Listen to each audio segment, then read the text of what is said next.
board to fly home. Thank you. All right.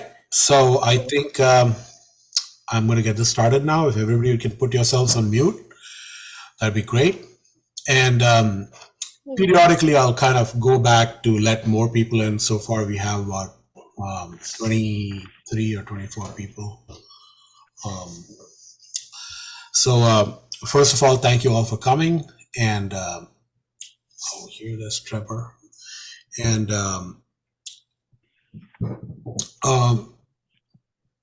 so I'm Ram. I'm the SIG coordinator for Conservative MENSA. I live in Puyallup near Washington State. Member of MENSA Western Washington, Region 8, and SIG coordinator for Conservative MENSA. I already mentioned it. And one of the things why we're doing this is because we want more civic engagement. First, going back a little bit, for those who are Indian, happy Baisakhi and happy Vishu. For those who are Thai, happy Songkran. Those who are Cambodian, happy Chol Tam Te, because it's a new year for us. Okay, but that beside the point. Why we're doing this is to have more civic engagement. One of the things that differentiates Western societies and Western democracy, which now has spread around the world, is open discussion and exchange of ideas with minimal or no filters. If you go back to ancient Greece, like I visited Athens, and way back in the day, if you go to Athens near Sigmata Square, near the Parthenon, there is the Phoenix, where they used to have open forum discussions on various ideas. And that was different for the Persians and the others, the Spartans, because they didn't have very many of these things going on. And you had Pericles, Alcibiades, all of these people, famous, in the Peloponnesian Wars, discuss things. And then, that was one of the distinguishing characteristics of the Greek city-states of especially Athens. And then if you go to Rome, and if you ever visited the Roman Forum, the Senate, these are like huge historical places. They had people like Julius Caesar himself and Cicero and Cato discussing state policy, arguing for this and that. And our American Republic is one of the descendants, through the English parliamentary system, of vigorous debate and open exchange of ideas. Our early American Republican era discussions were between the Federalists and the Democrat Republicans. And that was a thing, if you believe it or not, Democrat Republicans. And then you had the Hamilton-Jefferson debates. Then you had the Lincoln-Douglas debates. And one of the things I noticed in MENSA was, I used to get this bulletin, and we knew the candidates, we saw their resume, I'd meet a few of them, but more or less everything was happening in the background. Maybe it was me. I still think I'm going to try to get into some committee, and I encourage everybody to get into committees. And I do feel that more transparency is needed. And one of the ways to get it is for the candidates to themselves come on screen and kind of just generally discuss their views, ask questions, take questions, because we are responsible for our organization. The people we elect are going to be at the top. They are the decision makers. 4 years, 10 years, 20 years later, we don't want to go back and say, what could we have done different, right? And it's not like we are collapsing and dying, but we are kind of slightly declining. It's kind of ups and downs. We've had COVID. So we all need to do our part to try to make ourselves better. And this is a platform that will, I feel like everybody is a diamond, and we're just going to give a platform for them to show their shine and polish and gleam, and have everybody polish them a little bit to ask them their ideas, and people decide which diamond is the best one to choose. So having said that, let's get on to we are going to have 5 debates today. I'll host the first one, and that is for the position of National Treasurer. And this is between Gregory, Chapman, and Beth and Demeter. Have you both unmuted yourselves, or do I have to do it? Nope, I'm on mute. I'm good. Great, awesome. And Susan Hawthorne's going to be the timekeeper today. And thank you all for coming. Thank you for both the candidates and all the candidates who are showing up. Because, you know, this is not easy. One thing is to say, all right, let me volunteer for a position or try to run for something. But then you have to make a statement and a biographical statement.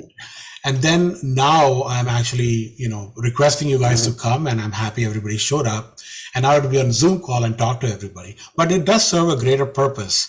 And I just want to let everybody know that what you're doing is awesome.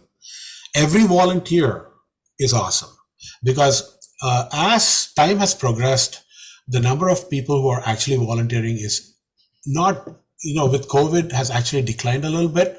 Hopefully we'll find, you know, people go back to the old ways again. So having said that, I will introduce Gregory Chapman first. He's a brief introduction. So he's a former Navy mechanic. He loves golf, and he's a retired construction project manager, and he has 3 non-Mensa dogs. And we have Beth and Demeter, who's a real estate agent and an instructor teaching classes to real estate agents, amongst other things. I'm just being very brief here. I want to let them talk about themselves. And I love the portion where she said she has 3 non-Mensa cats. I thought that was great. And so we have dogs versus cats. So I would start with Greg Chapman. If you can please say, oh, before we go on, are you guys okay? Are both of you okay with us recording this? Yes. Yes, absolutely. Great, thank you. So, Greg, would you like to go ahead and introduce yourself and let us know and the audience know why you're running and what you would like to contribute? Thank you. I was born, raised, and married in LA. My wife and I will be celebrating our 40th anniversary this July. We moved to Oregon in 1991, which is the same year that I joined Mensa. We raised our kids up here. I volunteered with the Boy Scouts of America for many, many years, and my son's an Eagle Scout. I was also the member at large for our local for a time, and I was the RG chair for the RG we were planning until COVID hit and canceled that. What a bummer. I also am in a band, and we do a lot of free gigs for community service projects, Sober Writers, the Heritage Foundation, the Veterans Hall, the Senior Center, things like that. So I try and do what I can to give back to my local community as much as I can. And I'd like to thank you, Ron, and Susan as well, and everybody else that's been involved in this debate, getting it all set up for us. It really means a lot to me. And I'd also like to thank Beth Ann for offering to serve in this position. He's done a lot of service work with Mensa for many, many years. She been very instrumental in making Mensa what it is today. Having said that, though, however, she did vote for the largest increase in the history of Mensa, and now she wants what? Greg, this is just an introduction for, and then I'll get to the other part in a second. So I'll have Beth introduce herself. Okay. And then that's all I want to say. Okay, great. So thank you, Greg. And I forgot to say that you guys have 3 minutes each. I have to state the time, and I apologize.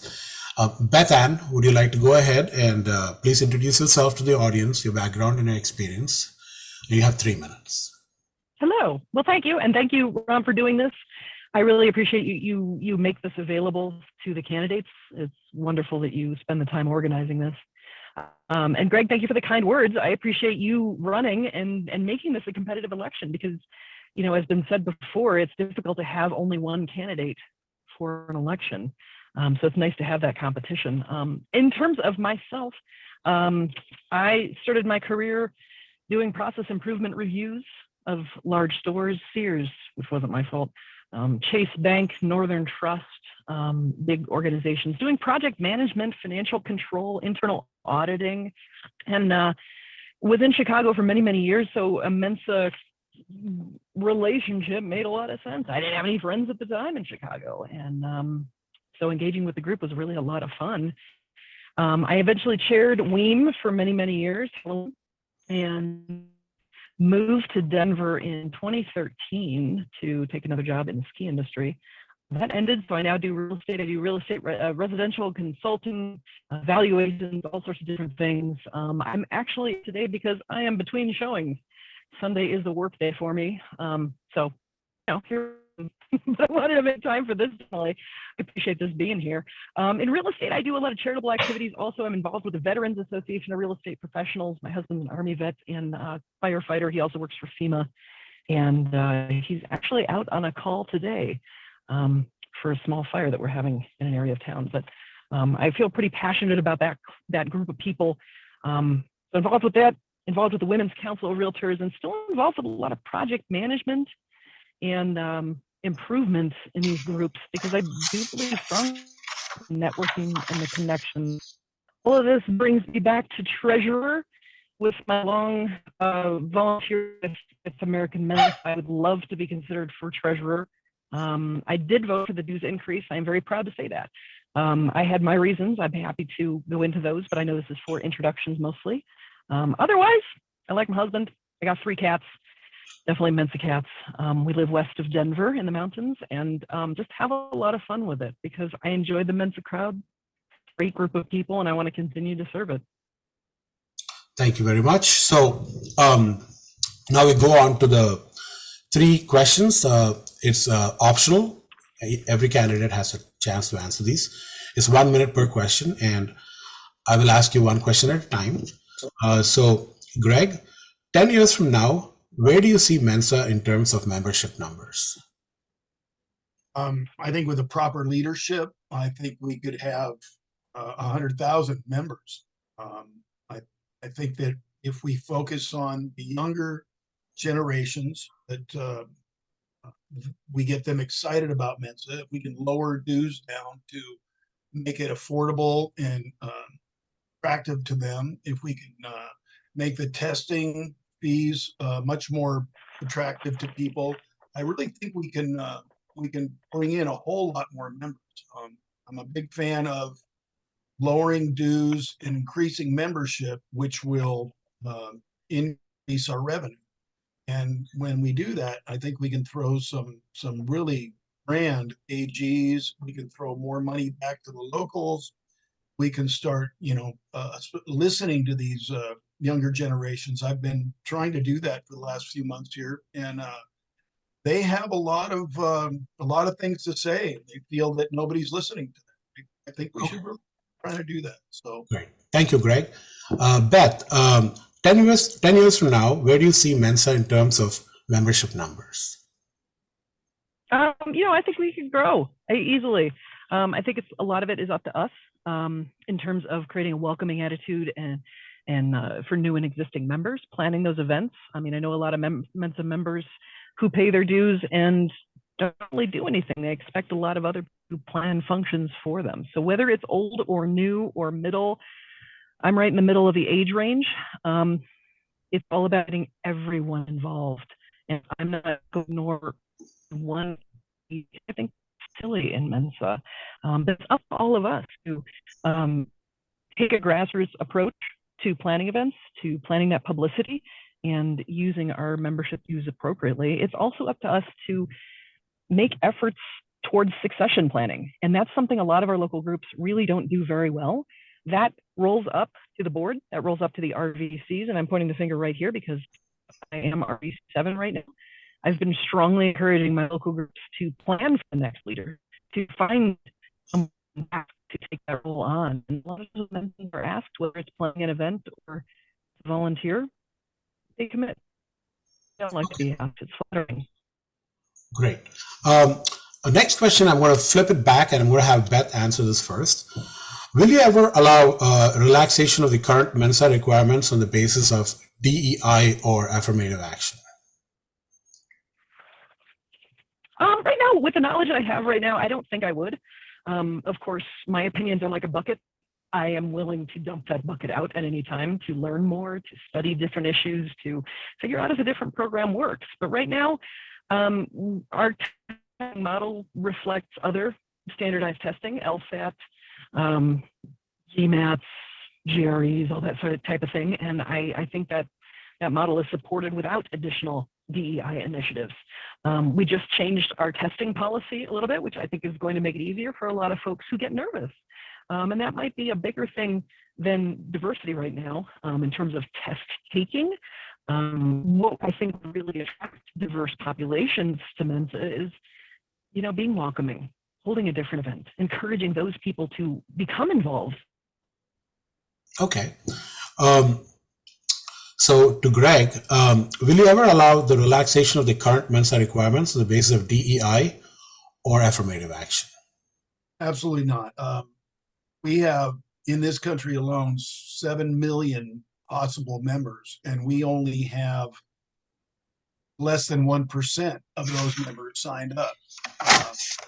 I think there's a huge resource of people to tap into already, and to lower the standards really negates the whole exclusivity of who we are. So I wouldn't do that. Okay, awesome.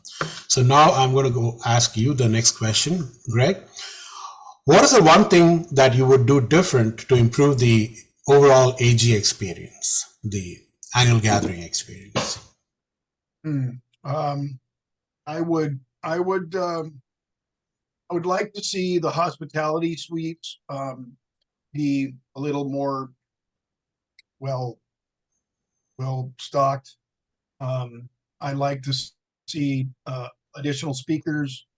The venues. I think the venues are a big deal. We should really seriously consider having AGs in safe cities, not unsafe ones.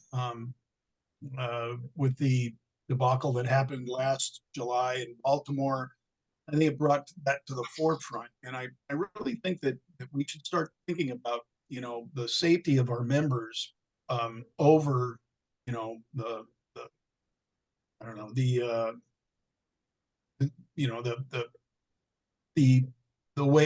the places that we put these AGs to where they're convenient for people, whatever. I think people would rather travel farther distances and be safe than they would otherwise. So that's and then M&Ms. We need to have M&Ms.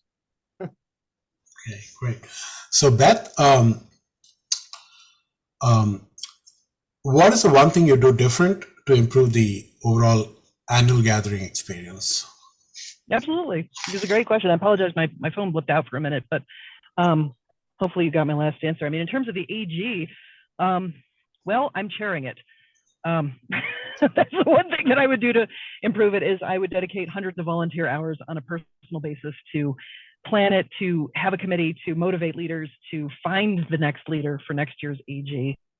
I guarantee you we have just put M&Ms on the must-have list with hospitality, with chef at the hotel. And some of the problem comes with M&Ms that the hotel budgets for M&Ms, they budget for a usual consumption of M&Ms. They don't plan for Mensans who, well, I don't know, eat way too many M&Ms. That's the problem. That's the problem that we have. So, I mean, it's just a thing that we manage. And that's what I want to do with the AG is better manage the expectations of members. I want everybody to have a good time. It'd be a welcoming place for people to have fun. Right now, there's only about 120 cities or 120 properties in the U.S. that can handle a minimum of 85,000 square feet in conference room, a minimum of 700 to 800 hotel guest rooms, and 50 of those are in Vegas, another 50 of those are in Orlando. So that's where you're left with 20 properties that can handle us, and that's across multiple like sister properties in different cities. I would love to have one in Denver where I live, but I mean, that's one of the reasons I serve on the events committee is try to find those new ideas, try to find the things that will work for that crowd, for those young people and people at the age.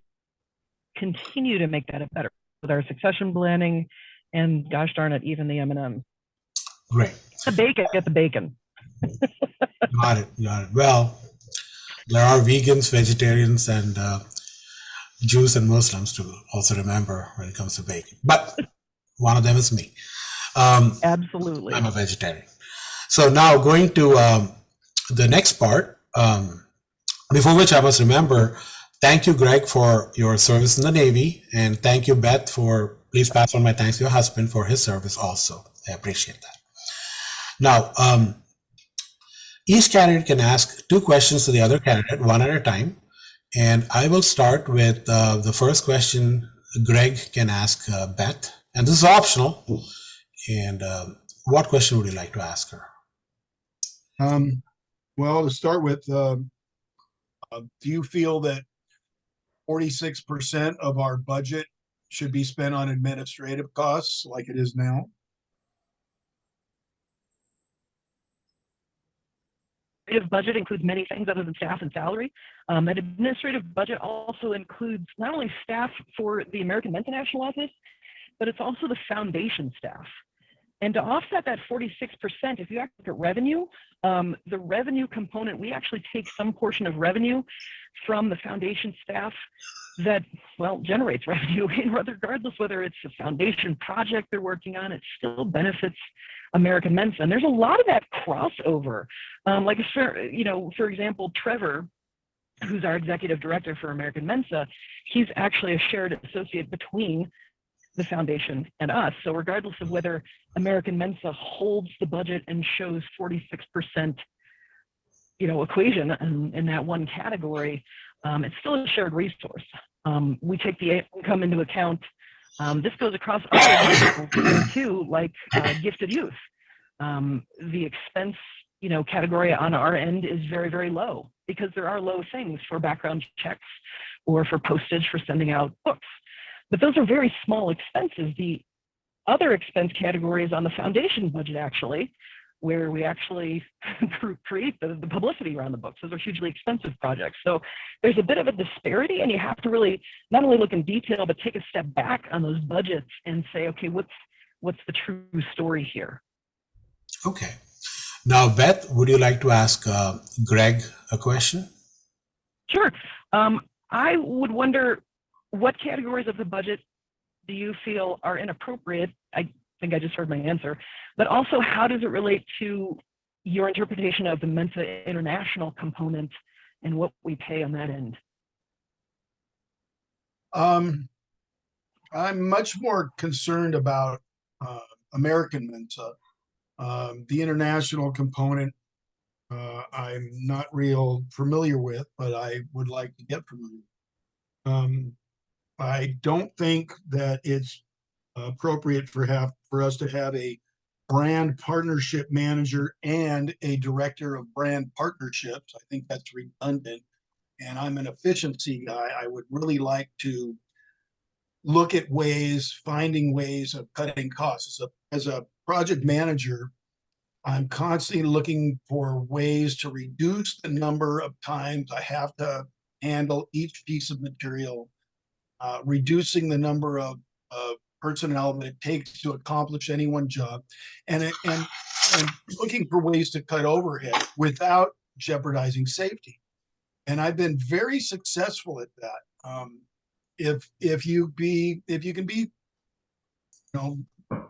just there are ways, and I would really like to get in there and take a look at this budget and see if there's some way we can start, trimming. I'm not a big fan of coming in there with a machete and hacking away at things. I don't want to come in there with a sledgehammer and doing like that. But I do feel after looking at the budget, we've got a half a page of revenue stream and we've got 5 pages of expenses in that budget. I think we can do better than that. I really do. Okay, thank you. So our next question is, I'll let Beth ask this question to you again. And you have 3 minutes, to answer this. Go ahead, please, Beth. Greg, what are you looking most forward to this year, local and national level, and why? I'm sorry, you broke up. Can you please ask that again? What are you looking most forward to doing with Mensa this year at the local and national level, and why? My big concern is with the younger generations. They are hopeless. They've got a lot of issues. They've got a laundry list of things they'd like to have us look at, and they don't feel like us older Mensans pay attention to them at all. And I'd really like to show them that we do, and that we're here for them. We're concerned about them, because without them, Mensa's going to die on the vine. All of us older folks are going to die off, and there's not going to be anybody left. We need to really encourage the youth of Mensa to come on. And like I say, there's 7 million potential members out there. We can do better. We really should try and go after a lot of these younger generations, and by lowering dues, lowering testing fees, I think we can do that. Excellent, thank you. And Greg, do you have your second question for Beth? I've got a whole bunch of questions. Why is it that we are a $3 to $4 million revenue stream organization, but we only give $200,000 away in scholarship? 200,000 to what? I'm sorry. $200,000 in scholarship. Well, like I said before, a lot of our work and our interest crosses over between the American Mensa side and the foundation side. I know it shows on paper that we only give 200,000, but we also plan events. We share costs and revenues in terms of publishing programs, books, gifted youth. Like I mentioned before, it's not just looking at one number, which is on the American Mensa side, which could be a very small number in terms of expenses. But when you look at the foundation, that number is actually inflated. So as with any financial, and when our auditors look at financials, we need to restate them in many, many, many different ways. I would actually love to have you on the finance committee, Greg, if I'm elected, because I think you have a good eye to different things and different ways of looking at things. And regardless of whether it appears that we only give 200,000 to the foundation, that could be on the Mensa side, but our local groups do so much with scholarships and private donations. There's all sorts of things, and there's all sorts of ways of looking at those financials. And one thing that I'm including in my campaign, and I would love to answer more questions about this, because I think a lot of people want the transparency, and that's one of the ways that I'd like to dig into the numbers to say, hey, here's this thing, here's that thing, here's this thing. Now we've got 8 different points of reference. There's the answer. And I think, Greg, your mind is really focused on those different ways of looking at things, like you mentioned. That's really cool. Great, thank you both for answering that. So now we go to the next part, which is the audience chat questions. So the first question is from Brad Lucht. Thank you, Brad. You helped post my meeting in some forums, and I appreciate that. He says, the current treasurer never replied to my questions, refused to make public any info regarding new budget to the membership prior to its approval. Would you commit to providing advance notice of each budget at least 30 days before it is discussed at the AMC, and responding to the member information requests? So we will start with Beth first. I would absolutely do that. I would love to have member feedback on different budget categories, because I'm always of the opinion that there's things I'm not perfect. I'm not CFO of an organization. I do my best with what I have. And if there's something else I can provide, another question I can answer, absolutely. But I will also check, first of all, with the national organization, sometimes those budgets need a bit of time to be prepared. We need, and usually a lot of us on the AMC are bringing things at the last minute. It's tough bringing motions. There's so many perspectives to consult. I mean, one motion that I forwarded, the put of 6 different, it's huge to coordinate stuff. So I need a 30-day timeline. I would love to say yes. I don't know if that's possible, but maybe a 2-week is better. I think that question just needs to be answered by different parties.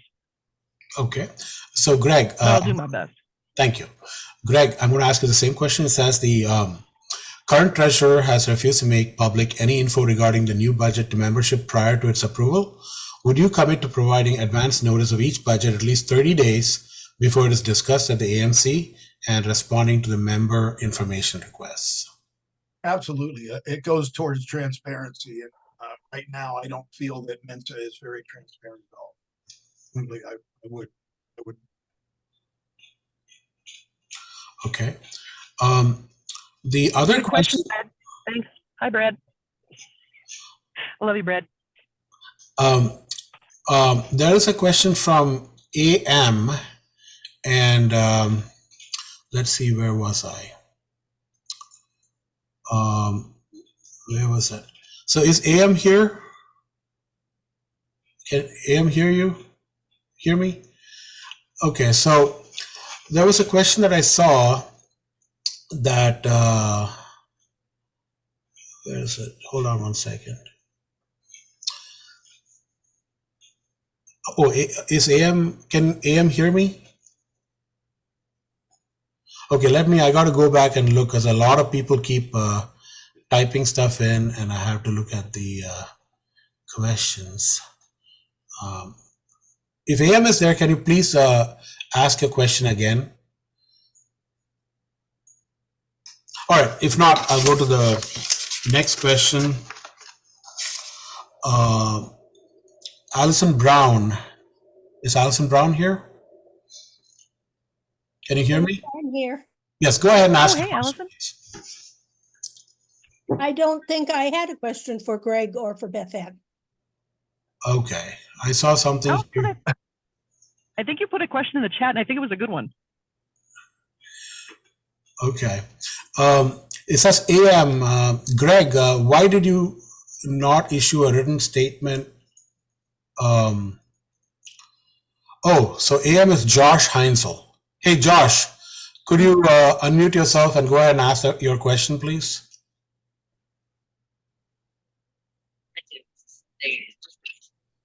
Yeah, sure. Let me just read it here for you. A question for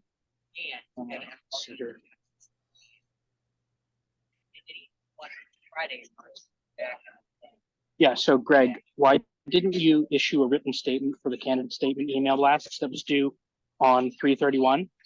And my question for Beth Ann is that we spend $613,000 on public relations. Of that, the functional spend was only $21,000. Do you think that is money well spent? Greg, you want to answer first? Ladies first. Oh, okay.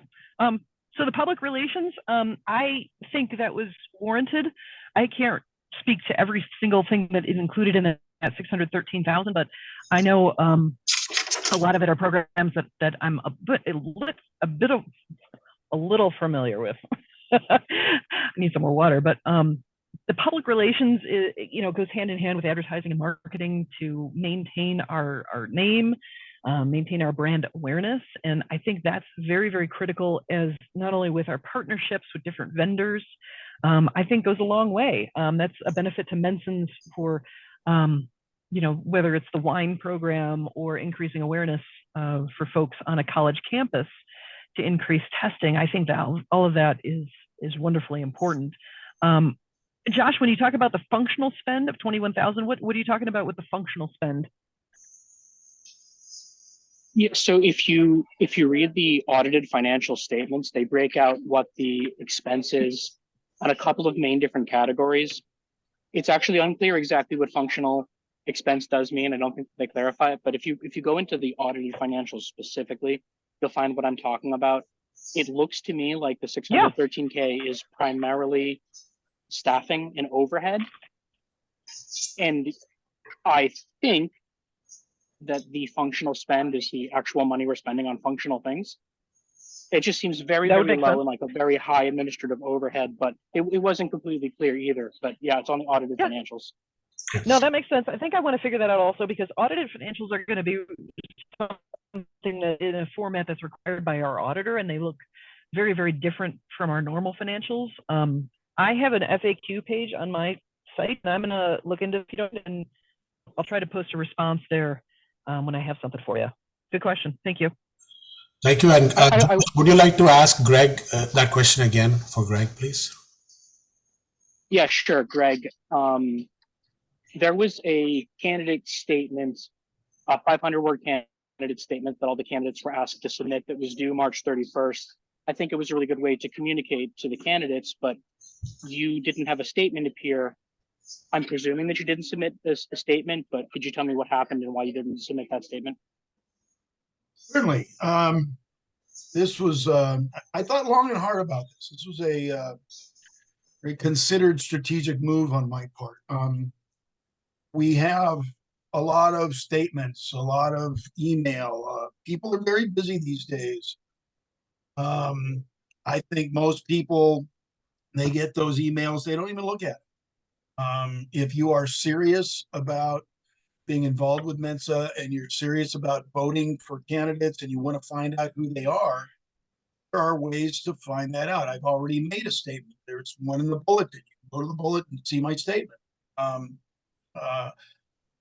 I think that by not issuing a statement, I have garnered a whole lot more interest in myself than I otherwise would have. I also think that this group of people are very intelligent, and I highly respect that.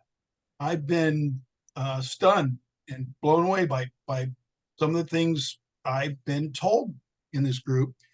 And when you, I'm an efficiency guy. I don't like wasting time. And when I get a whole bunch of emails that are going to waste my time, I just delete them. I don't even look at them. So I'm a big fan of that. Plus, I don't really have an I love me wall. I don't have a lot of things that I can list to tell the membership how wonderful I am.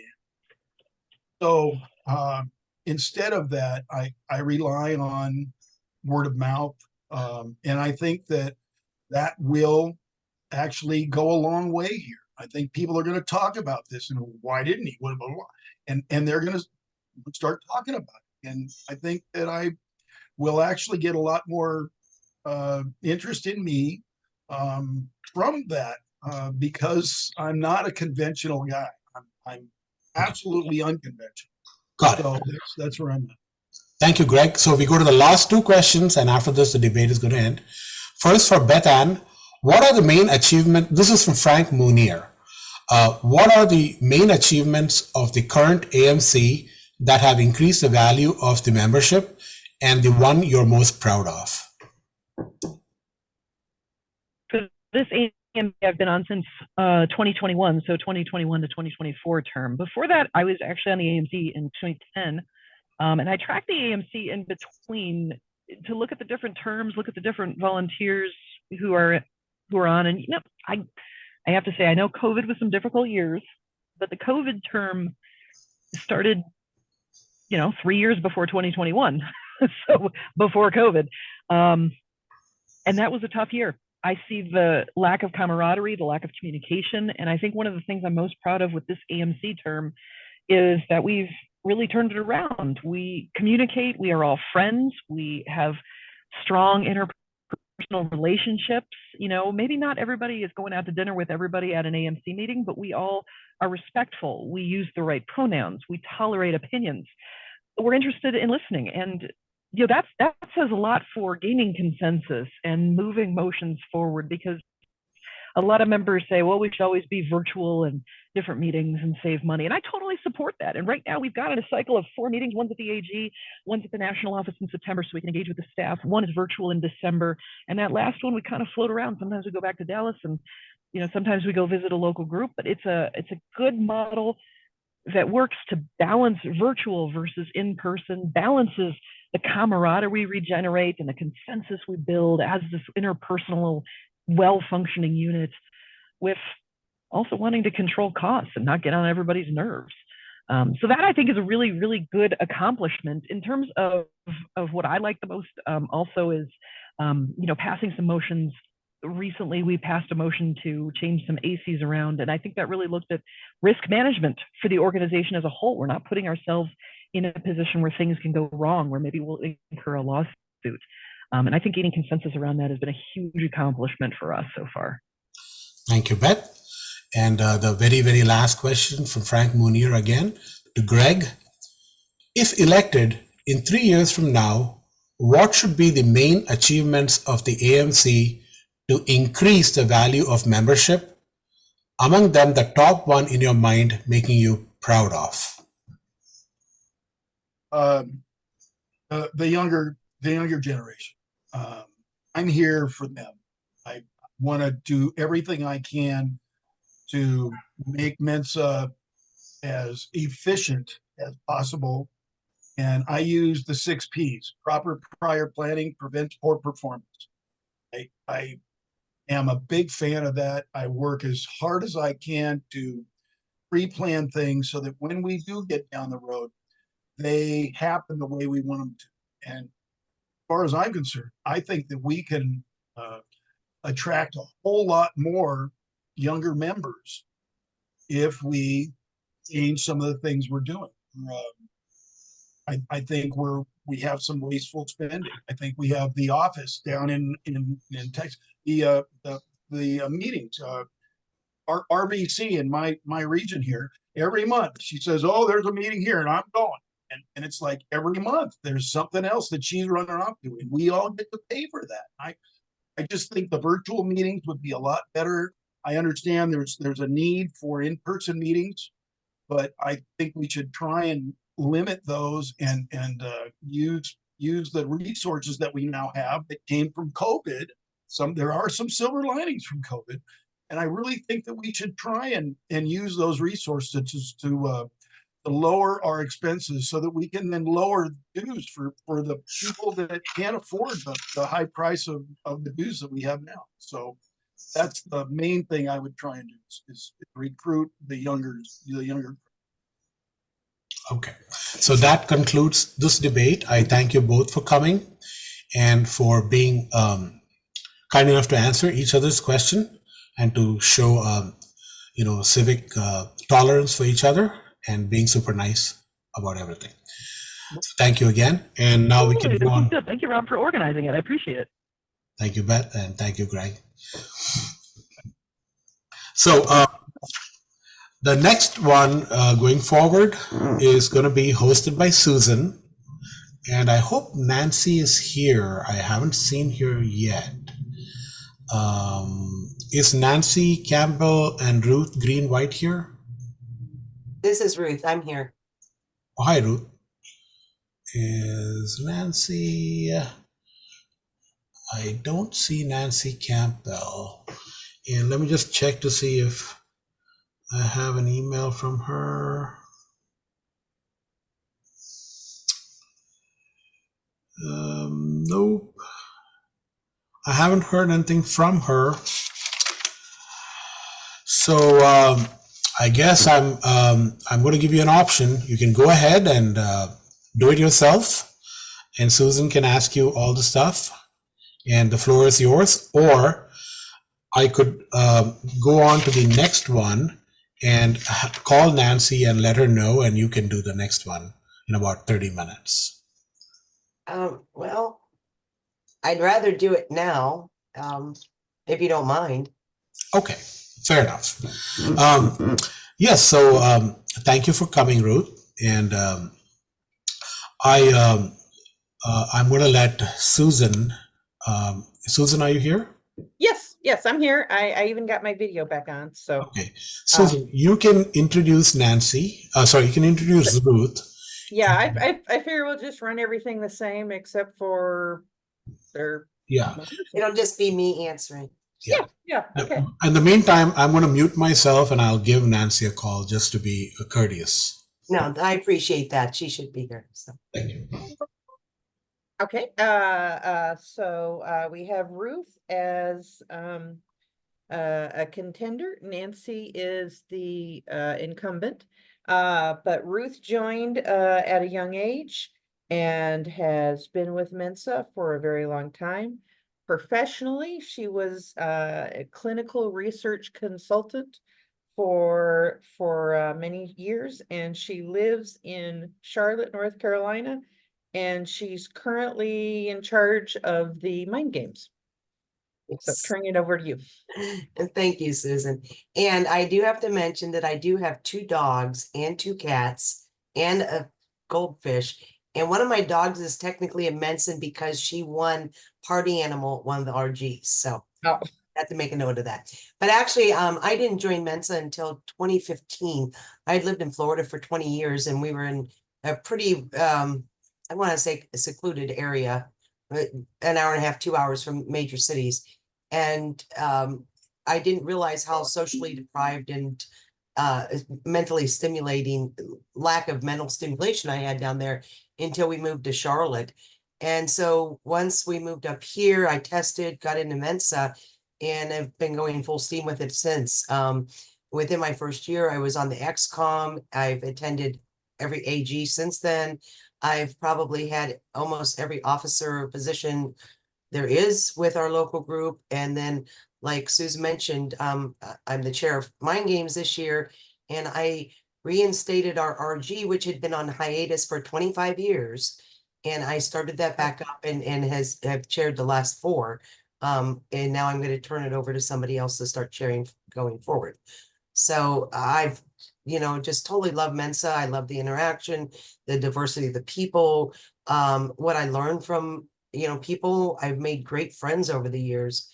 And so being in the local group as active as I have been, and really started quite a few programs here, I'd like to move on now to more of the regional arena to help share the things I've learned, the things we've done to help the other local groups in our region improve as well. So. Okay. So the first of the pre-built questions, and you can pass on it. Do you want all 3 questions? Sure. Actually, I have them in front of me. So, but Okay, yeah. if you want to Okay. read them, I don't know if anybody can see them. But I want to do my job. okay, I'll let you do your job. 10 years from now, where do you see Mensa in terms of membership numbers? I actually think that we are going to increase numbers. I think that, we did see a drop in membership the last few years. Part of it's COVID, people got laid off from jobs, couldn't afford it. But like was previously stated, there are a lot of people out there that would qualify for Mensa. And I think the key is to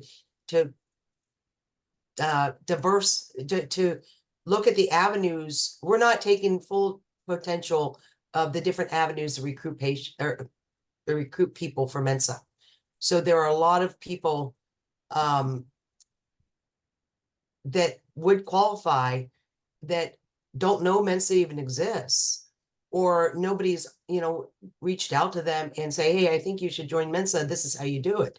So I think that in 10 years from now, we could probably easily double our our membership with a little help from our current members, obviously. So. Okay. Would you ever allow relaxation of the current Mensa entry requirements on the basis of DEI or affirmative action? When I saw this question, I could not understand how one relates to the other at all. Because first of all, our Mensa membership is a very diverse group.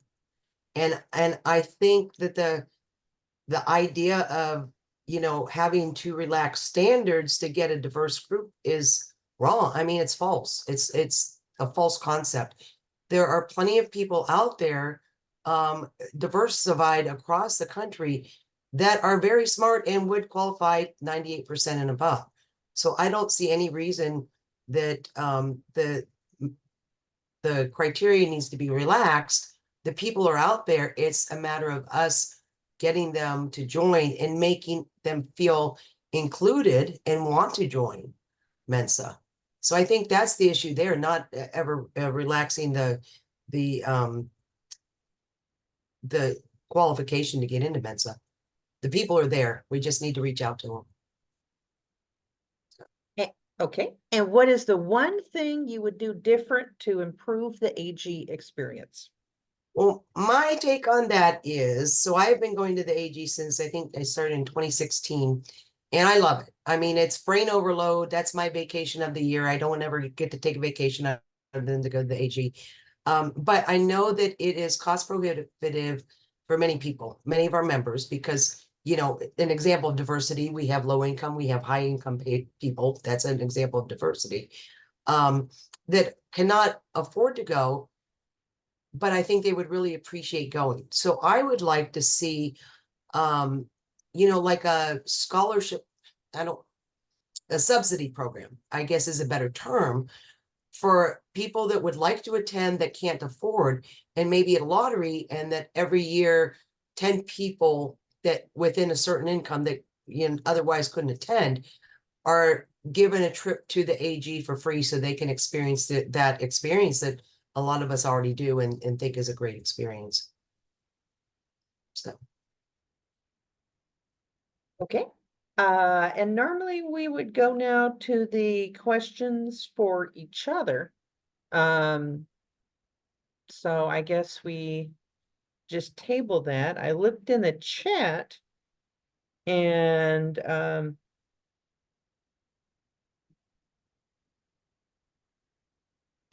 wait. Okay, Susan? Yeah, I don't see a question in there, so. No, hold on. So Nancy was having problems getting in, and I talked to her. I resent the link. She apparently was on a Zoom call a couple of days ago, and the old link was still on. So I think she just joined us now. Are you there, Nancy? Can you hear me? Yeah, I see she's on. Yeah, let me see. She's on.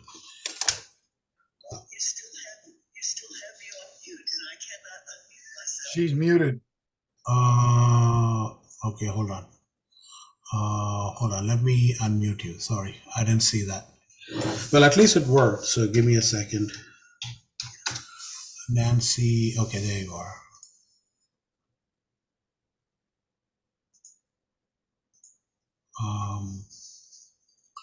Okay, so ask to unmute. So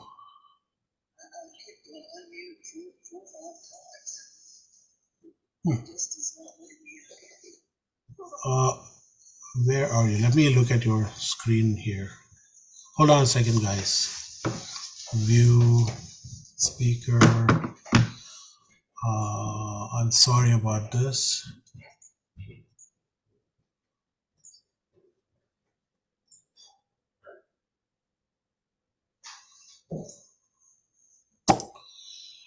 For some reason, she's not being able to unmute herself. Nancy, try pressing and holding the space bar.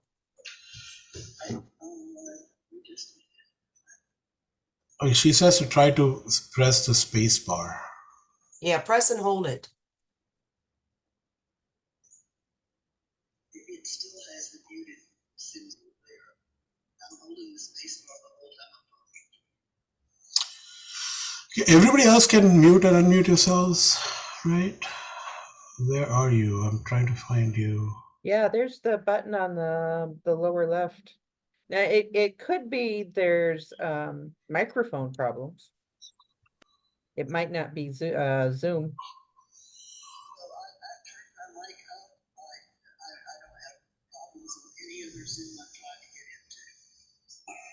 Rom, she can always call in on her phone too.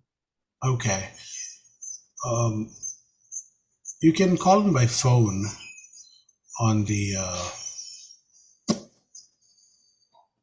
well, you know, at this point, just try to log back out and log back in, and I think it might work that way, but otherwise we'll just continue. Yes. Okay. Okay. So, yeah, I'm sorry about that. I didn't know she was having a problem till I called her. So my apologies. So go ahead and, there she is. Joining. Let's see if this works. Okay. Now Nancy.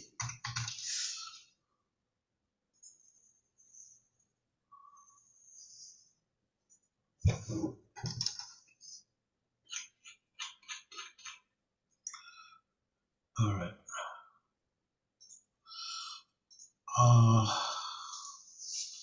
So I guess for some reason, if she can't unmute herself, there's nothing we can do. So we'll just go on with Ruth and finish it off the way it is. Would you like her to call in via her phone, and that way she can at least respond and talk? She can dial in on her phone or click on the link on her phone, and it'll open up Zoom on her phone. Okay, Trebor, you want to say something? I'll call Nancy and see if I can get her on. Okay.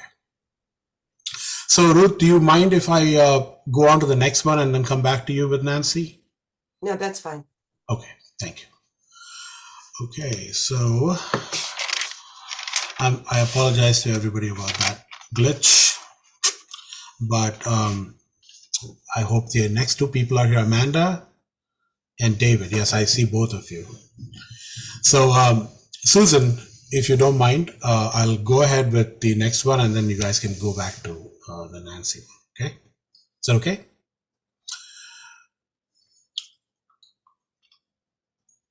All right, so Amanda, can you unmute yourself, please? And yes. David? There you are. Okay, thank you, guys. My apologies. You're coming on earlier than expected, but on time. So,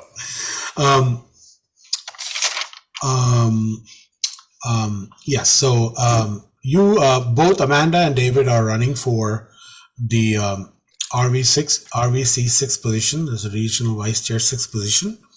Covers Texas, Louisiana, and I believe some parts of Oklahoma and more. I'm not very good on the geography of all the different regions, but because I live in the Pacific Northwest, far away from all of that. However, I thank you both for showing up today and willing to appear on this discussion / debate. So I'll start with David. David serves on many nonprofit boards and has traveled to 50 countries. I've traveled to 23, so you got me beat by a big margin. And I thought I was doing good. And he has some plans to help improve MENSA, reducing costs, generating new source of revenue, and increasing growth. And among other things, I'm keeping it very brief. Your statement is pretty long, and I'm sure you can expand on it. Amanda is an industrial engineer who deals in supply chain management, developing industry and functional breadth with specialty in planning. Amanda has developed plans for market penetration, increasing membership value, and strengthening advertising strategy, among other things. And I'm glad you both are here. And I will let Moreno McCallister, I'll let Mr. McCallister, whose last name comes just a tad bit earlier, go first. And if you want to introduce yourself and to the audience and explain your background and experience. Well, thank you, Ron. Thank you for hosting this event. And also thank you to Amanda for making the race competitive. I always appreciate the opportunity to have an opponent. My name is David McCallister. I'm a member of MENSA 76, and I joined a number of years ago from day one as a life member. And by trade, I work for the government, and I'm a programmer. And in the nonprofit sector, I've worked in a number of different organizations. and the community, and Mensa has a special place for me. In my local group, even when I joined, I was kind of already thrust into volunteer work, serving as a membership officer, and then continued on in other roles through local secretary, treasurer at large, editor, gifted youth coordinator, proctor, the list goes on. I think program coordinator and scribe are the only two I have not done in the chapter. And each one has its own respective role and its value that you come out of it serving in that particular role. I've had the opportunity to also serve on a number of national committees and produce great work product that our organization and members have benefited from. So with the opportunity to serve as the regional vice chair, I think it allows a new challenge for me to work with our 13 chapters, some that are as small as 60 and those as large as 1,000, and have a conversation with them, find out what their pain points are, and to provide some potential solutions and resources that may help them find a better member experience and actually value their membership overall. So that's one of the reasons I'm running for RVC 6. Thank you, David. And Amanda, would you like to introduce yourself to the audience and explain your background and experience, please?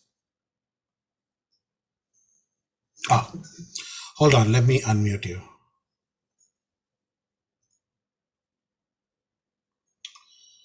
Amanda Moreno. Awesome. Can you hear me? Yes. Thank you, Ram. Thank you, David. Thank you, everyone, for joining. Really appreciate your time, and I really appreciate the opportunity to be able to be a candidate for RVC 6. My name is Amanda Moreno. I've been a Mensa since 2018. I've been a Texan since 2012, and I got here as fast as I could. I am really grateful to be in Mensa. There are very intelligent and interesting people. Each person I meet has their own unique story, and I really want to see Mensa succeed. I'm very appreciative of what current and past leadership has done for Mensa and American Mensa, and I prayerfully just felt like it would help us to have some more new blood. I've been a member of Gulf Coast Mensa, and I've gotten to know people there. There's a lot of great things we're doing, and then I've also heard things that we just aren't doing anymore that we used to do. There's ideas that people have that just have not taken foot. I've done listening sessions with people across the different local groups in Region 6 since I started my campaign, and I just really want to see Mensa thrive. I see a lot of opportunity for us to both enrich the lives of existing Mensans, but also make a positive impact with our intelligence. And I'm just hoping that with my strengths, including my love of data, my love of process, my love of organizational culture, and just my desire to see other people succeed, that I can help Mensa be the best that it can be. And I hope to be able to serve in the role of RVC 6.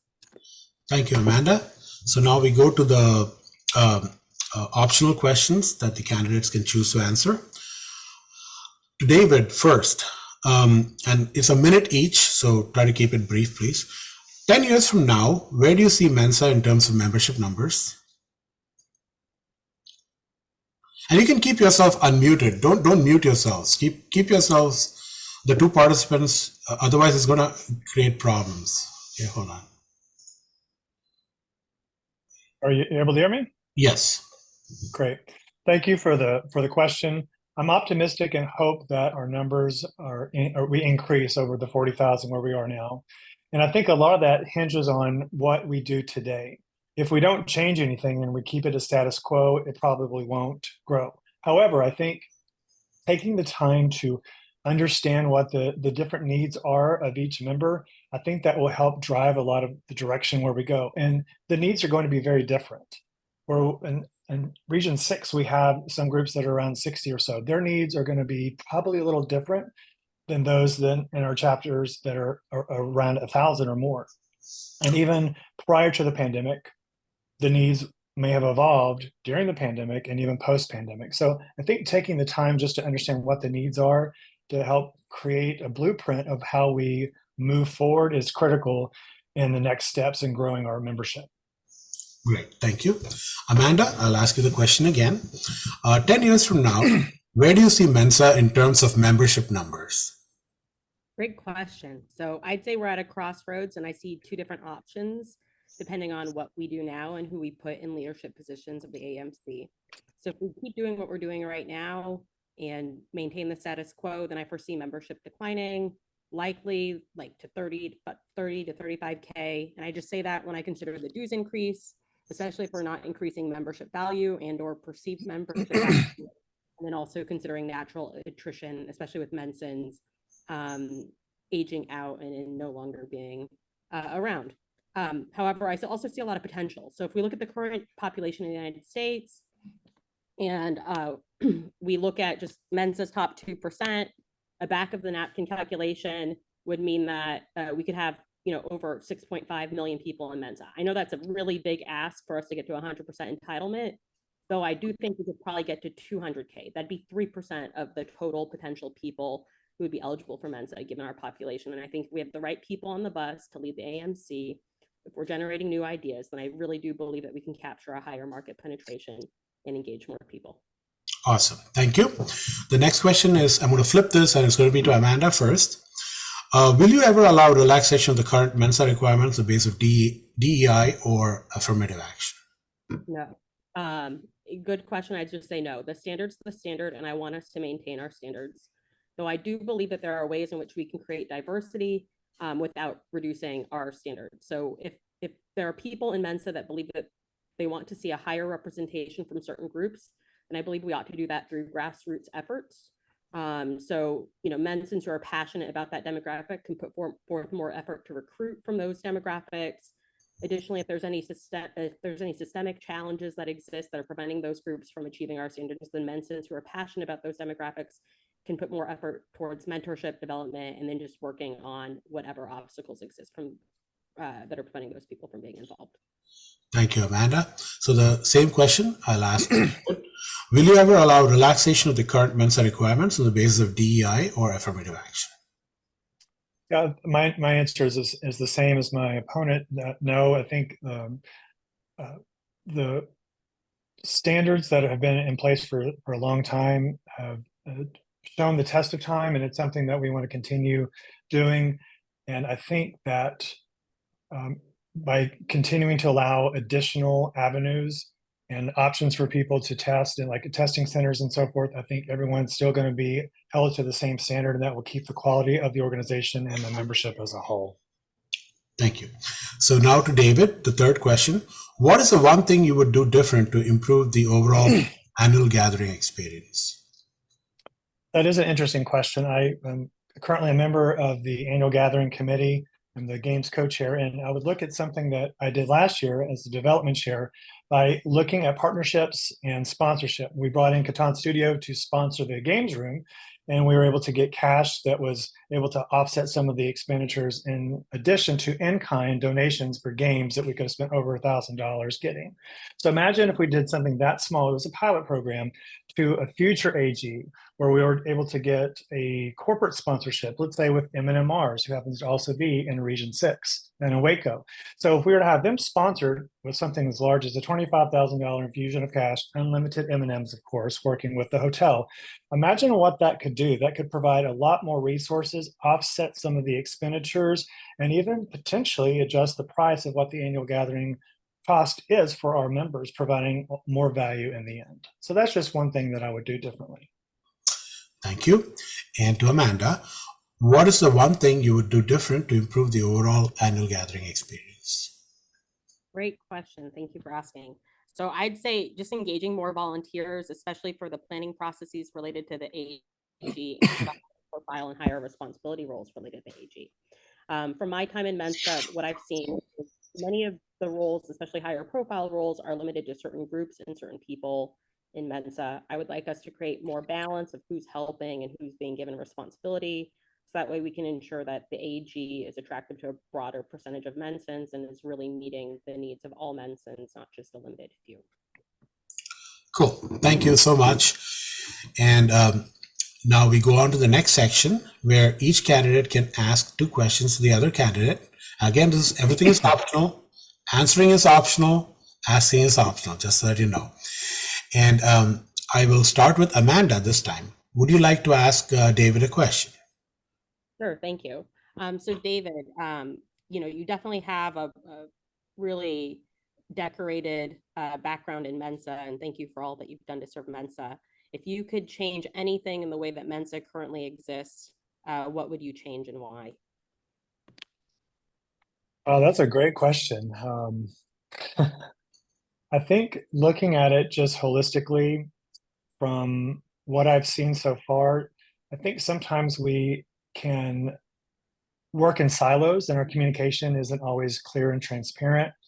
And even in myself, being on the leadership committee and then marketing and membership, marketing is more of the external, bring the people in, and the branding, and the membership is those who are here and keeping them here. So they kind of go together. So imagine if marketing is doing one thing and membership is doing something else and they're not talking together. That could create a traffic jam big time, especially if they're both working on something that's trying to result in the same outcome.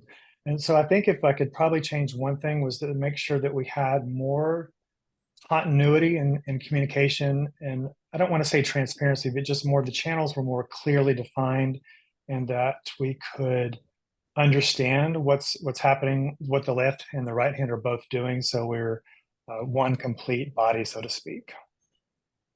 Thank you for the question.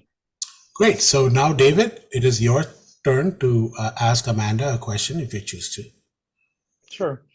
So Amanda, as RVC, how would you manage the budget that's given to you in your role and that will best serve all of the local groups in Region 6? That's a great question. I'd want to look at what the budget is, compare it to what it's been historically, and look at our spend. I'd talk to the board members of each group to understand where we've seen the most value, as well as where they see the biggest places of need, and then I'd allocate it. So I'd need more data, though I would for sure look at it in terms of just what we've done, base benchmarking, and then where we want to go and figure out what's worked well and where there's gaps. Excellent. So now we go to the second question, and that David would like to ask Amanda a question, and she'll reply to you, and then we'll flip it the other way around. Okay, thank you. Amanda, how would you differentiate your role as RVC with the local groups in the region versus your fiduciary duties as a board member? Yeah. So how would I differentiate my role as RVC versus my fiduciary duties as a board member? Great question. I think, it's for sure important to have just that separation. So I would sure focus on mentoring the local groups, though I'd also try to make sure that they're responsible for their actions and their financial spending. In terms of the board, I as RVC6, I'd be serving my people, but I'd also be looking at the best interests of American Mensa. So I don't think that those necessarily contradict.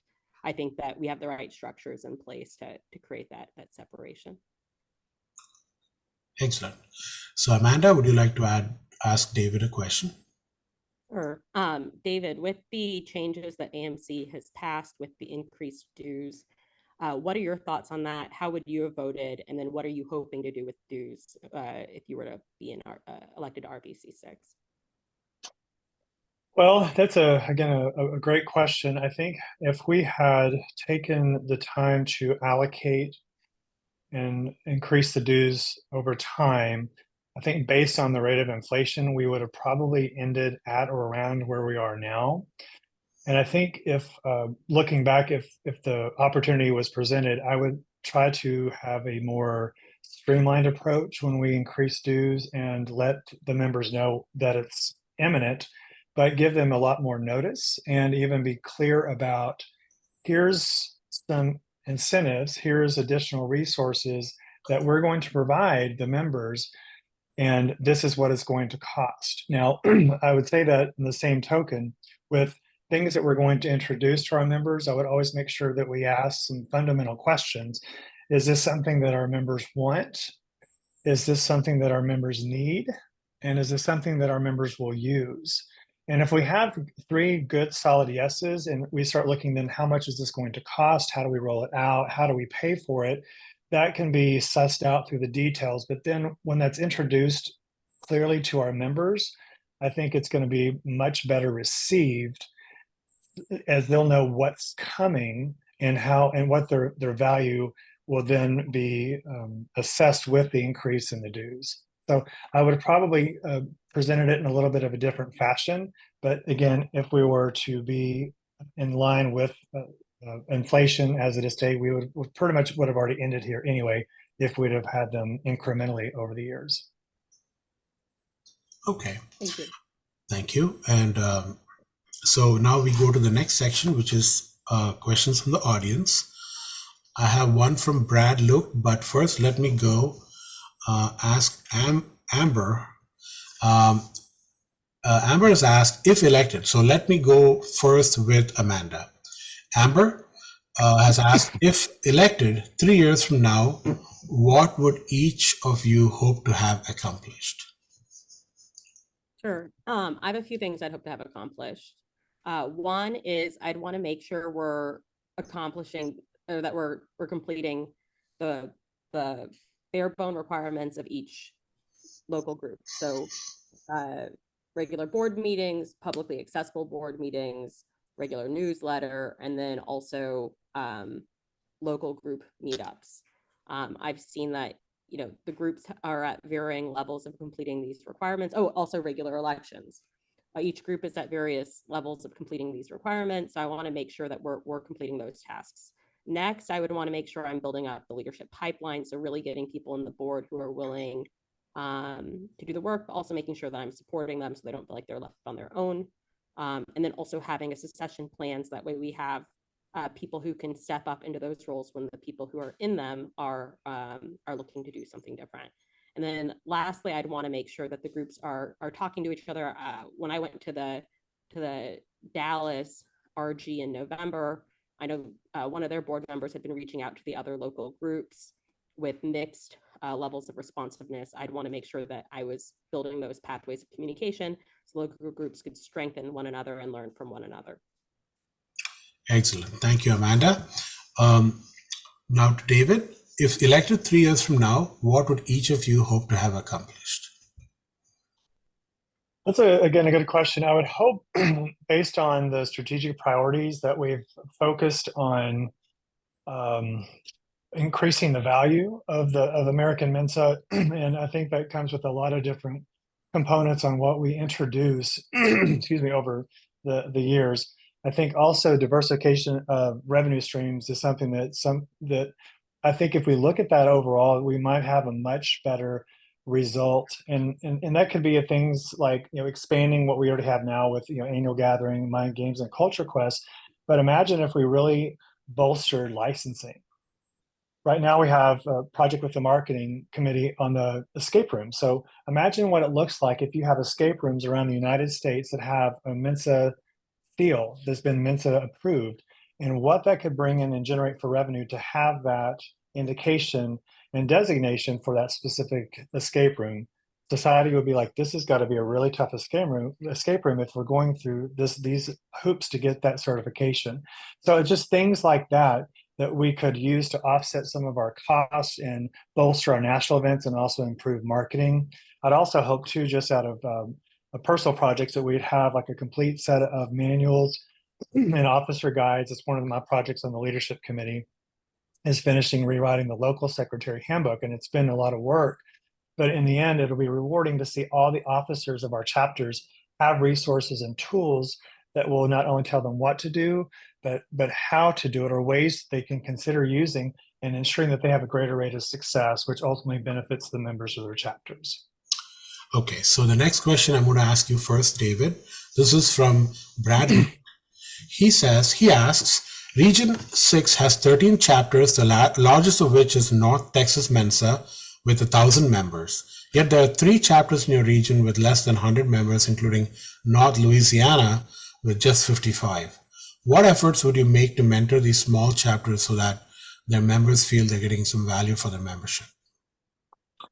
That's a great question. When I was looking at the numbers, it kind of surprised me in some of those respects that we have gone down to 55 or so members in one particular chapter. And that's going to start really with just a conversation and asking those members, what did they expect out of Mensa when they joined?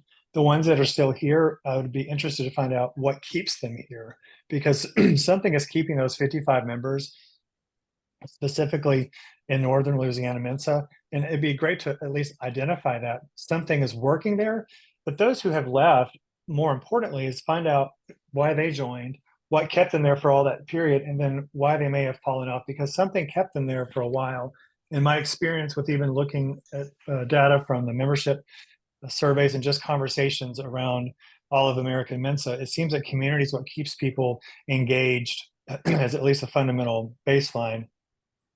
But I think as far as mentoring, looking at the other chapters who are successful, I'd want to understand some of the things that they're doing that members are really enjoying, and trying to just at least find that footprint and look to see if that may fit in those particular areas.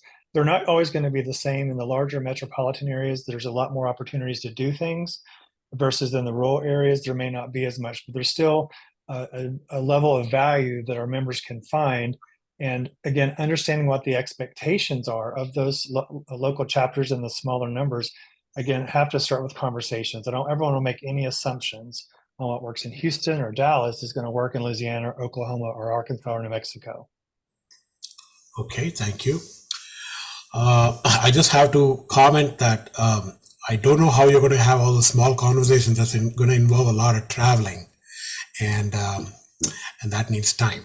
So Amanda, on to you on same question. Region 6 has 13 chapters, the largest of which is North Texas Mensa with 1,000 members. Yet there are 3 chapters in your region with less than 100 members, including Northern Louisiana with just 55.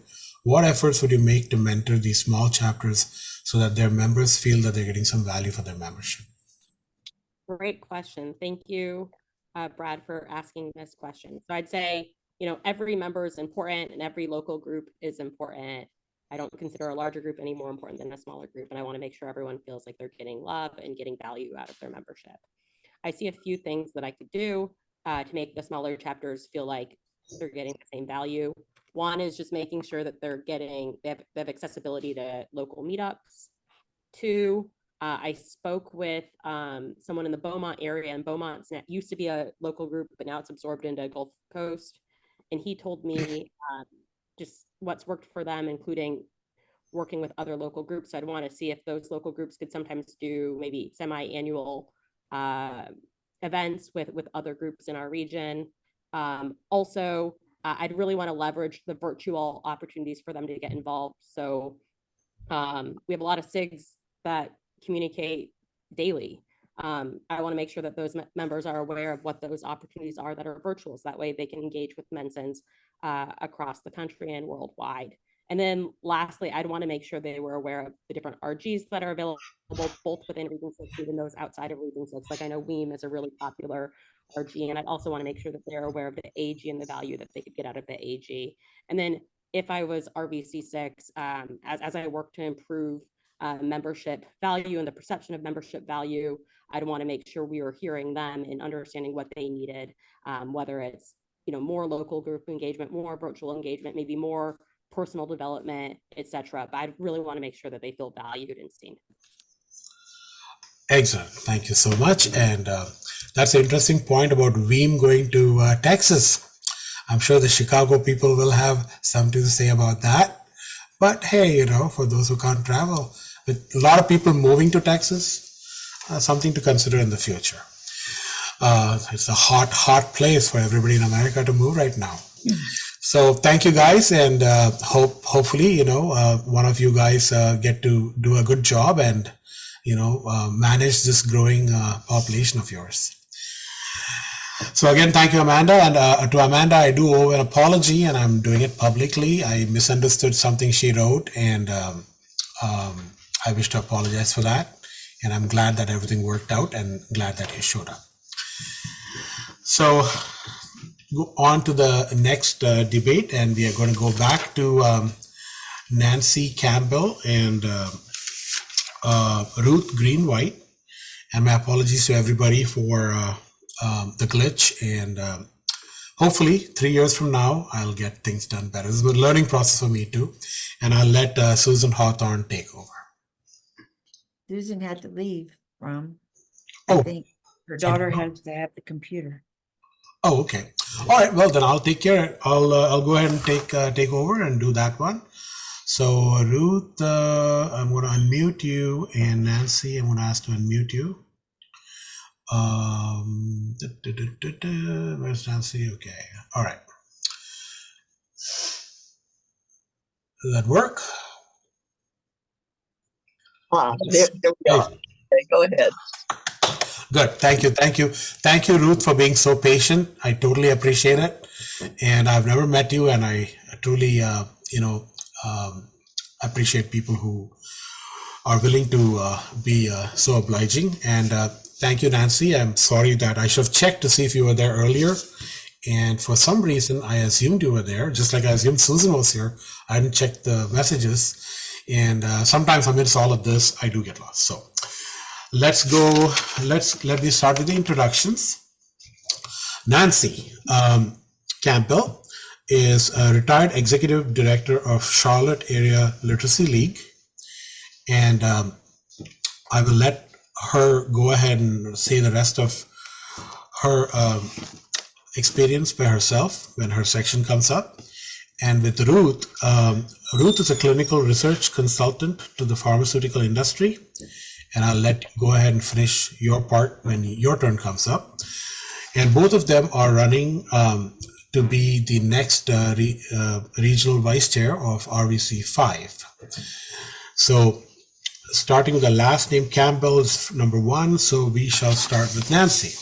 So Nancy, you are already the RVC 5 now. You're present incumbent. And could you go ahead and let us know, let the audience know your background, your experience, and introduce yourself. Okay, well, the fact that I'm the only existing RVC rerunning is probably speaks loudly.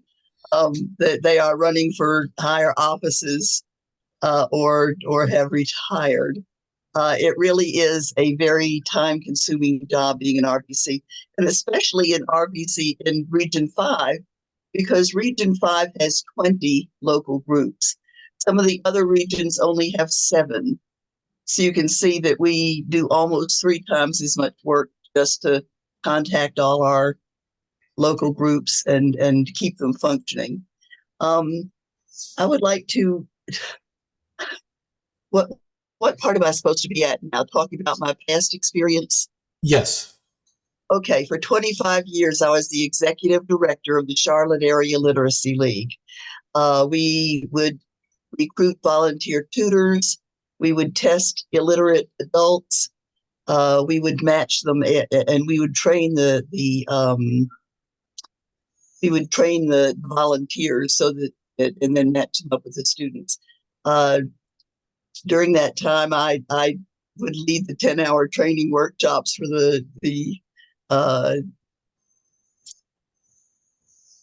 for the volunteers who wanted to tutor. And we had, I supervised 3 people who would then make sure that the contact was going well with the, between the tutors and students, that they were meeting, that they were progressing through their books and so forth.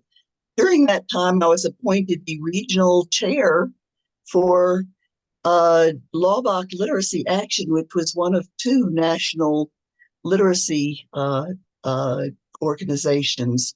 And during that time, we had what would be equivalent to a regional annual gathering in region, the southeast region of Laubach literacy. So I've had experience with doing an annual gathering too. I wrote all of the grant proposals for the Charlotte Area Literacy League. And generally just managed everything. I also, many years before that, that was the way I ended my career before I retired. I was a Tupperware manager for 20 women in my unit who would go out and do those wonderful Tupperware parties while I had 2 kids in diapers, which gave me a chance to get out of the house and away from the diapers, and kind of gave my husband extra face-to-face time with the kids. That probably about wraps up. Oh, and my MENSA experience, I joined in about 2003. During that time, I was the LOCSEC for 5 years. I was the assistant LOCSEC for maybe 4 years before that. I've done practically everything else but editor. I've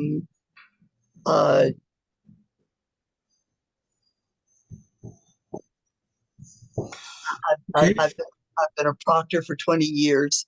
I've been the gifted youth coordinator. I was membership chair when I first came on the board. And just about, like I say, every position, including treasurer for several months when our treasurer died in office. Okay. Okay, Nancy, that's great, and I appreciate your extensive experience. And we go on to Ruth. Would you like to go ahead and please introduce yourself to the audience and your background and experience, please? So I had already done that, but while you were calling Nancy, but I'll be glad to do it again if you'd like. I would like. Well, go ahead and do it anyway. Okay.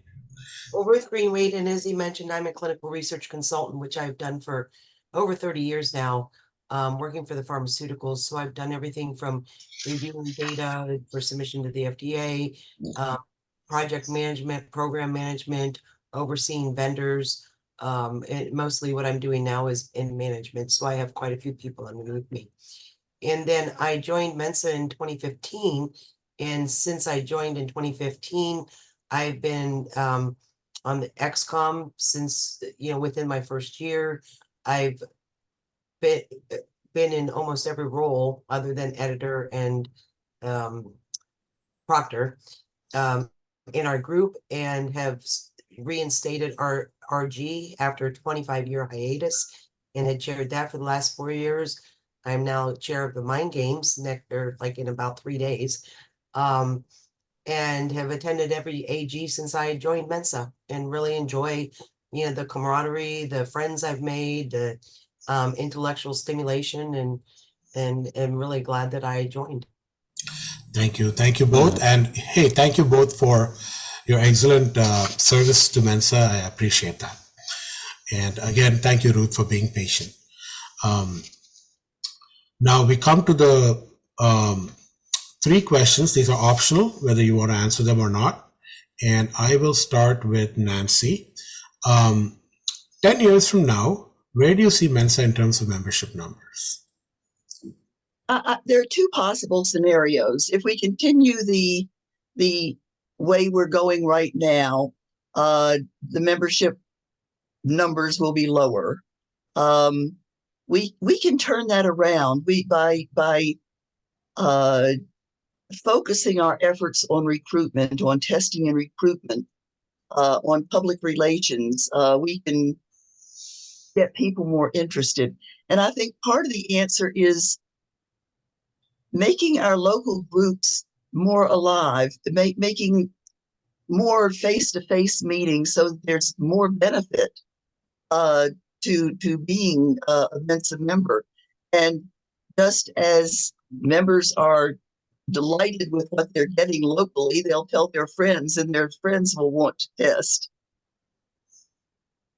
Okay, great. Ruth, the same question to you. 10 years from now, where do you see MENSA in terms of membership numbers? I think that membership numbers will increase and can increase. I think there's quite a few avenues for recruitment that most of the local groups aren't even addressing at this point. And I think one of it is just communication, coming up with a list of various places to recruit that maybe a lot of the local groups have not even considered in the past. So the members are actually out there. The people who qualify for Mensa are out there. It's just a matter of reaching each individual area. And by word of mouth, by word of mouth. Awesome. Thank you. Now back to you again, Ruth. The second question is, will you ever allow the relaxation of the current Mensa requirements on the basis of DEI or affirmative action? Yeah, and the way I understood this before was that when I read this question, I didn't see how the two were even related. Because first of all, Mensa is very diverse as it is right now. And I think it's false to assume that we would have to relax the inclusion criteria, the top 2%, to get even a more diverse population, because there are a lot of very educated, very qualified people out there that would qualify for Mensa now. So there's no reason to decrease or relax the current standards. I think it's more of increase in our membership efforts, our recruitment efforts, and reaching out to specific populations if that's what we're looking for. Thank you, Ruth. Nancy, that was the same question to you. Will you ever allow the relaxation of the current Mensa requirements on the basis of DEI or affirmative action? I'm strongly against that. I'm for diversification, but I'm very, very strongly against relaxing the standards. First of all, we have a problem with the international bylaws. I don't think we would be allowed to relax just the American Mensa standards. And secondly, we're not taking advantage of a number of low cost, as Ruth pointed out, ways like the free ads on the local television stations, giving that are offered to nonprofits, and we're certainly a social organization, if not a nonprofit. We're a 501c4 rather than a 501c3. The third thing is, I find the very idea of relaxing the standards for certain groups offensive, because as Ruth pointed out, they're out there. The qualifying members of diverse groups are out there, and we just need to let them know that they belong in Mensa too. One of the things that we have in Charlotte Blue Ridge Mensa is a page called You Should Have Been There. And we make an effort to take a photograph of all the in-person events that happen to increase attendance at these things. But we also make a special effort if there's a person of color, a person in any of the, or a handicapped person, to make sure that they are right in the center of the camera when we take their picture, so that they can see themselves among the people that are attending our functions. Great. Thank you, Nancy. And so now we go to the third question, and I'll ask this of Nancy. What is the one thing you would do different to improve the overall annual gathering experience? I have asked that question at regional gatherings, and almost always their first comment is that the annual gathering is too expensive. I agree with them. It's too expensive. It should be a break even rather than a fundraiser. And if I read the treasurers, the national treasurers reports accurately, it looked like we made 400 and some thousand on the last AG, and that should have been available for scholarships for people, maybe on a rotating regional basis. I don't know what basis you would use for choosing the people that get the scholarships, but there's got to be a way to cut costs so that the AGs can be less expensive. Okay. And to Ruth, what is the one thing you would do different to improve the overall AG experience?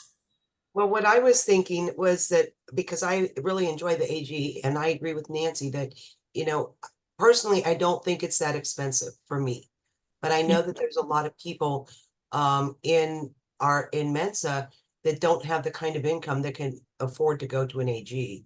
So I would like to see some kind of subsidy that possibly 10 people who have never been to an AG before would be able to attend at no cost, just to have that, even if it's once in a lifetime experience. And and to be able to enjoy it as much as the rest of us do.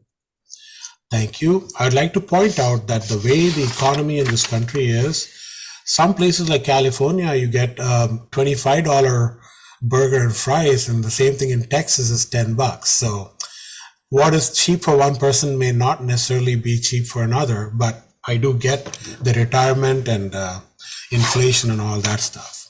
And that's why this question was asked. So moving on to the next question, next part, we will have each candidate ask 2 questions to the other candidate, one at a time. So let me start with Ruth. Would you like to ask Nancy a question? I think I probably only have one question. Okay. And Nancy, thank you so much for serving for the last 2 terms. My one question to you is, what do you feel you'll be able to accomplish in this next term that you haven't already accomplished in your first 2 terms? My second term was very strongly affected by COVID, as most of the local groups were. And it has been a real struggle to get groups active again, having face-to-face meetings and putting anything on the calendar other than Zoom.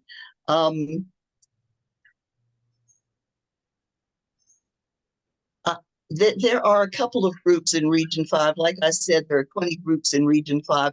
There are a couple of groups in Region 5 that are dead or dying. I have been visiting them.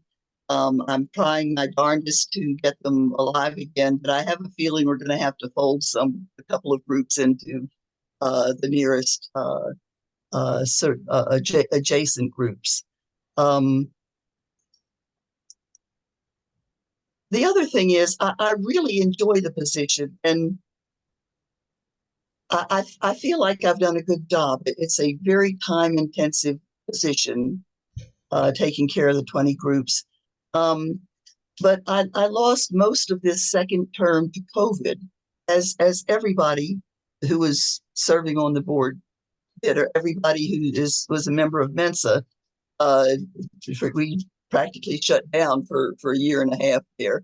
And I would like to see every group active again. Previously, it was mentioned some of the difference between small groups and large groups. That's not really the problem. It's the level of investment of the people in the local groups. For South Coast Alabama MENSA only had 46 members when I started. I don't know what their membership is now, but they have had Diamond Jewel Awards for the last 4 years in a row. So it is possible for very small groups who are willing to work together to accomplish great things. And on the other hand, my 2 largest groups that I will not mention are both in danger of being split in half and made into 2 groups each, rather because they cover so much territory. They just are not able to reach everyone in that territory. Excellent. Thank you, Nancy. Now, Nancy, do you have a question to ask to Ruth? I really don't. Ruth is a very high energy, very productive person. She's obviously intelligent. She's a born leader. She will make a wonderful RVC 5 if I'm not reelected. And so I don't have any questions. Okay. She had only one, so we can move on to our audience questions now. From Brad Luke. Brad Luke has a lot of questions. Thank you, Brad. He says that while MENSA in Georgia has 879 members, 5 of the chapters in your region have less than 80 members. What efforts have you made to mentor these chapters so that their members feel they're getting some value for their membership? I will start with Nancy. Oh, I thought it was Ruth's turn. I can repeat that again if you want. Would you please? Yes. While MENSA in Georgia has 879 members, 5 of the chapters in your region have less than 80 members. What efforts have you made to mentor these chapters so that their members feel they're getting some value? Oh, I have gone out of my way to visit them personally. Occasionally I've had to resort to telephone, but even the ones that are 2 days drive away, I visited in person and chatted with them, tried to help them build from their strengths. We have a brand new LookSec in MENSA in Georgia, for example, and they have been without a newsletter for maybe 4 or 5 months now, even though that's one of the larger groups. They've had a tremendous problem recruiting an editor, and they went through a couple of editors just before that lapse there. I was able to recruit an editor for them during my visit there last month. I wanted to meet the new LookSec in person in order to connect better with him, and I was able to talk to enough members that I found an editor willing to go.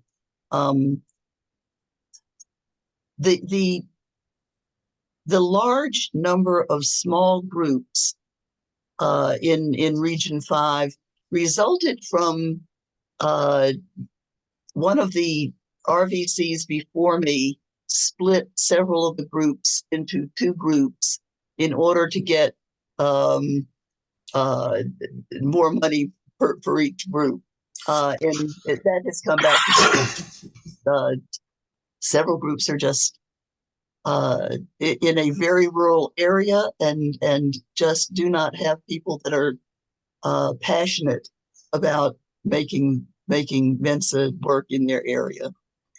Thank you, Nancy. So now to Ruth, same question.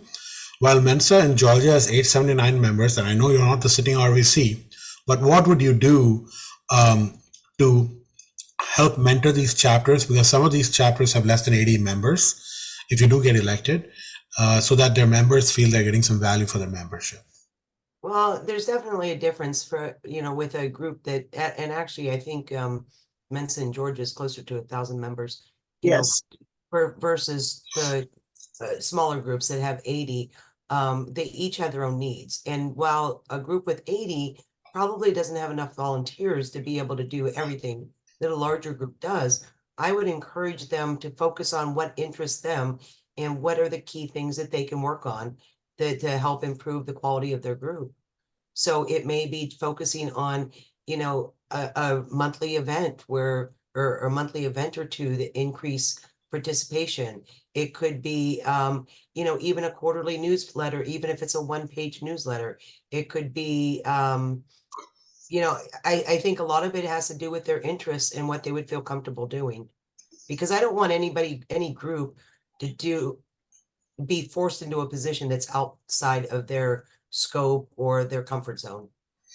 And so I would have to assess with each of the groups, what is most important to them and where do they want to see themselves, grow and help them with that specific area. Okay. So now we go to another question. So at the end of your term, Ruth, what do you see as something that you would have contributed as a success? Well, several years ago, both Nancy and I were on the National Local Group Logistics Committee, and I wanted to see that they the committee. But one thing I would like to do is put together what I would consider like a roadmap or a template for the local groups to be able to follow, especially when there's a changeover of officers. I think one of the biggest issues right now is that, a lot of them just don't know what to do and just don't have the guidance they need or something written down in front of them to help them do the things they need to do, especially when there are officer changeovers. I had one of the new officers sit down with me at one of the RGs to ask specific questions because he just didn't know the answers. So I think what I'd like to see happen in the next few years is help the local groups become more comfortable with themselves and a little bit more self-sufficient so that they can prosper. Thank you, Ruth. And I have to comment that there's certainly, once you get involved in the local or regional or national level of Mensa, it's a learning curve, which me not really having participated much took a while to figure out. There's so many little things that you should know if you're interested in, and I'm so glad that your region has two such experienced leaders, and I sure hope things work out well for you in the future. So Nancy, to the same question to you, 3 years down the road at the end of your term, what do you think you would have done that would have contributed to the success from your point of view? I wanted to address the question of exactly how many members a group has. Brad is citing the 839. That is, we've just finished our fiscal year, March 30th, and that is the figure of everybody that's renewed so far. And during the next month or two, there will be several thousand more across the region that will be joining, because they just now occurred to them they needed to get their act together and pay their dues. I will continue doing what I have been doing to help the groups that we already have.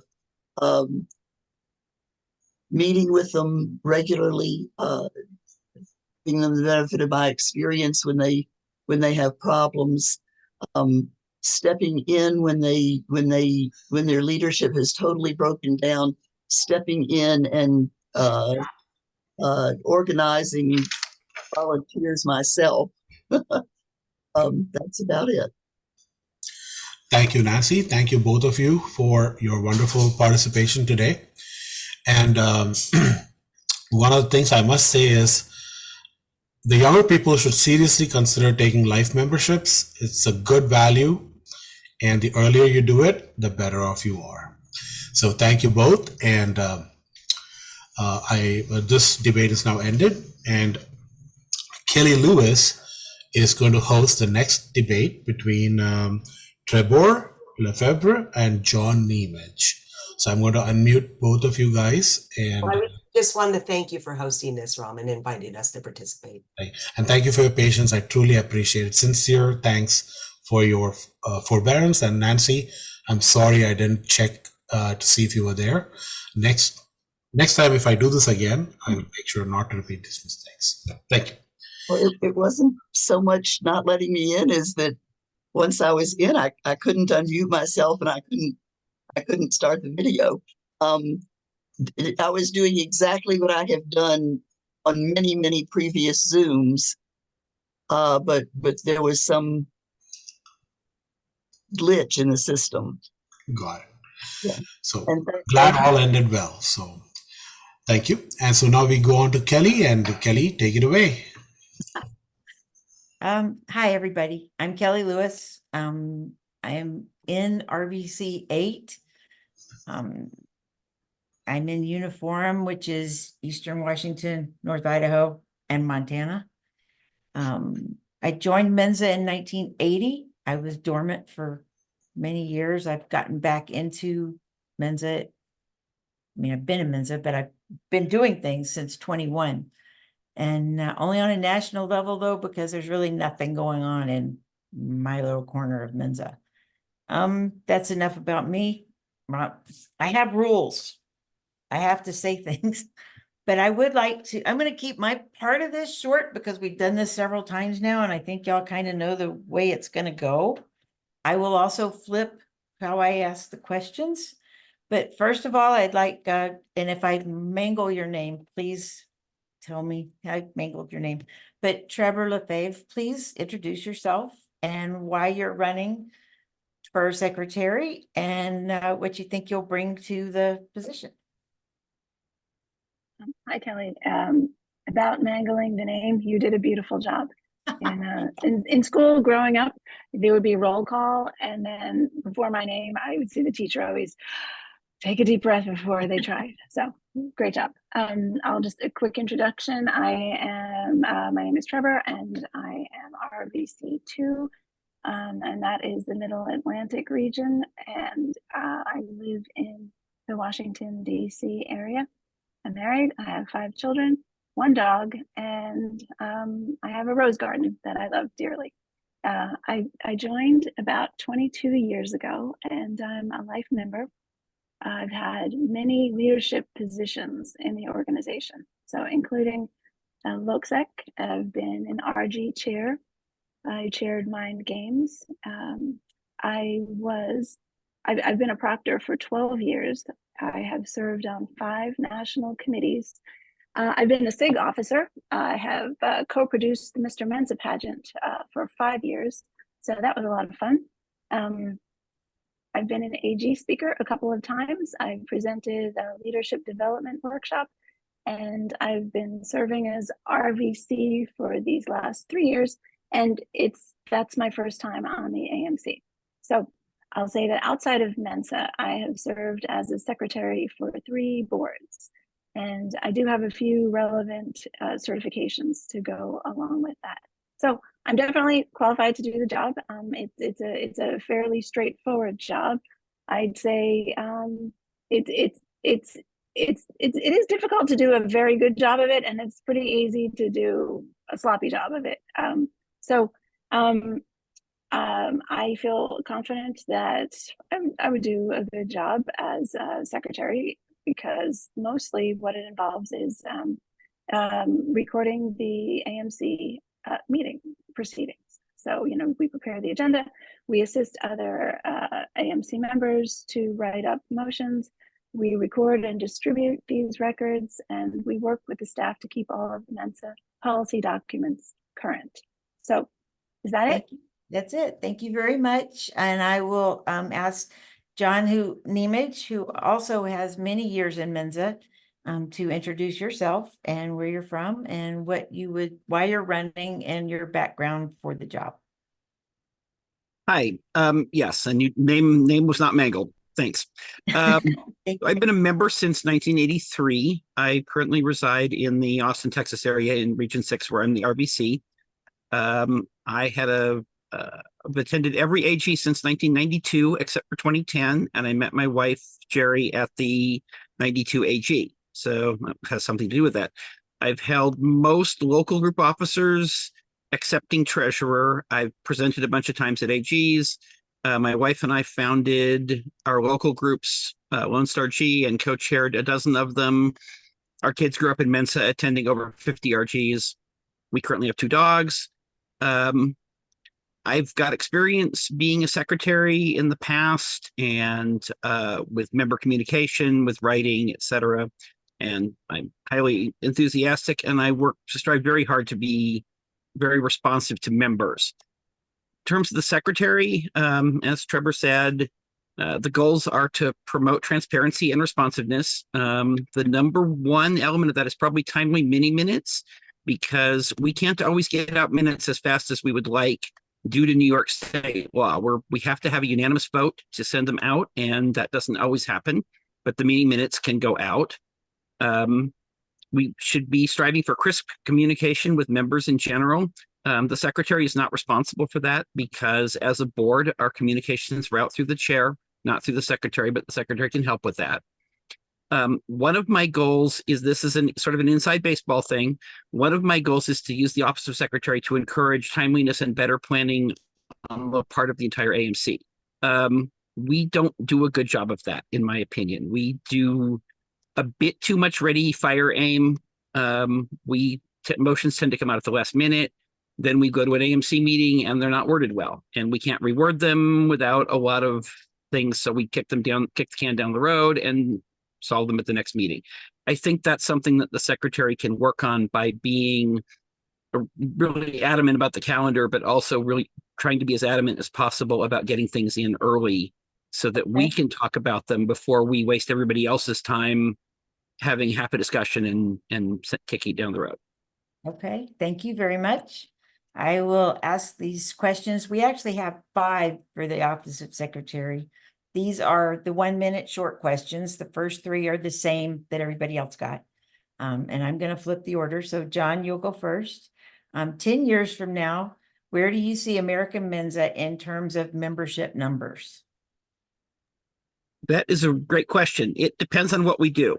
If we go down the current path, I'll echo what other people have said. I don't expect extremely good results without changing some level of course. There are things we can do in the short term, better marketing, better recruitment, etc., because we're not as good at recruiting people as we want, but we're probably a little bit worse on retention. If we keep people for more than a couple of years, they tend to stay. It's that first renewal that's the problem. Internally, we've started to talk about what could be colloquially called American Mensa 2.0, which would be roughly defined as what would American Mensa look like if we built it now, not 50 years ago. And there are not good answers to that. This is preliminary stuff. But I think if we continue to follow the Mensa 1.0 model, we're going to do what we're doing now. We're going to not get a lot worse, and we're not going to get a lot better. About 25 years ago, Robert Putnam wrote about the decline of traditional membership organizations in bowling alone, and we're just slowly going down that path. Many national Mensas are doing great, but they don't look a lot like American Mensa. If we successfully transition to a 21st century organization, the sky's the limit, and we could easily double membership. But that begs the question of what does it mean to be a member of American Mensa, because it won't mean the same thing it does now. Hopefully it will mean something better, but we need to move on and make progress or we're doomed. Okay, thank you very much. Trebor, I'll ask you the same question. 10 years from now, where do you see American Mensa in terms of membership numbers? Well, like John said, on the AMC, we have been talking a lot about how to restructure the organization, and that a lot of what's in place today worked in the past, and it's not serving us as well as it did in the past. So I think the first thing in terms of membership numbers, it's really good to know that our fastest growing demographic is gifted youth. I mean, so that's why a lot of our resources are going towards that. And so, I think that a lot of people, I mean, obviously so many more Americans qualify for a Mensa that join. So what about all the ones who qualify that don't join or aren't interested? Well, a lot of it is because people already have a network. They don't need another network when it comes to smart people. A lot of people, they have professions where their intelligence is engaged regularly. And so the thing, so by getting the youth involved, getting kids involved, then Mensa becomes their network as they grow up.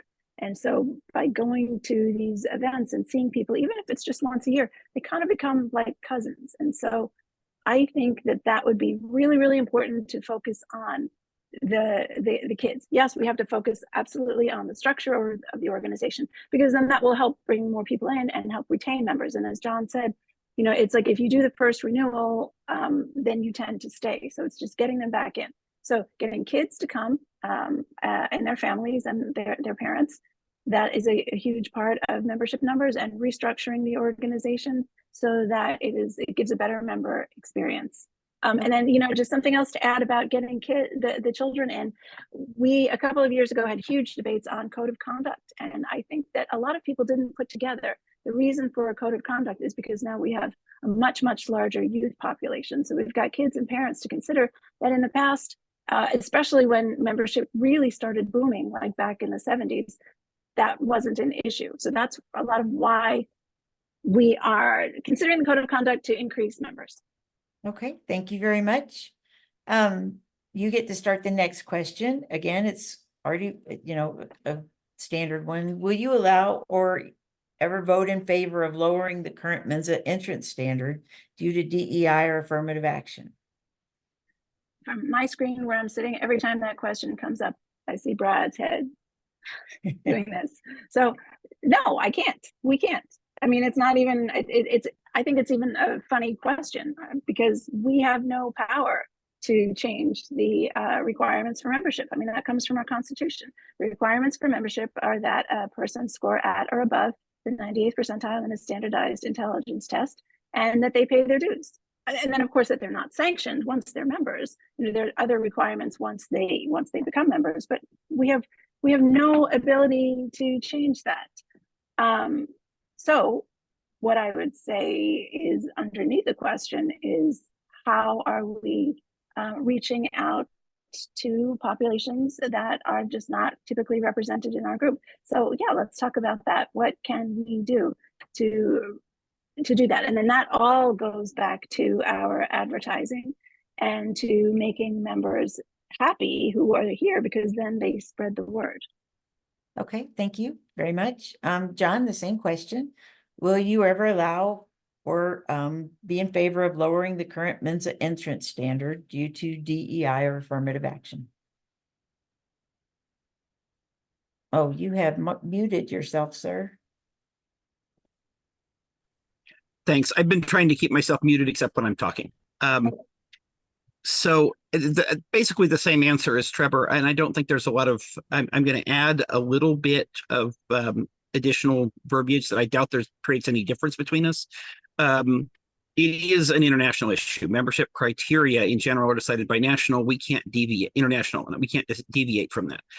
If international were to propose changing the criteria, though, I would be opposed to it and would lobby against it and suggest that that AML use their voting members in international to vote against it. I don't support it.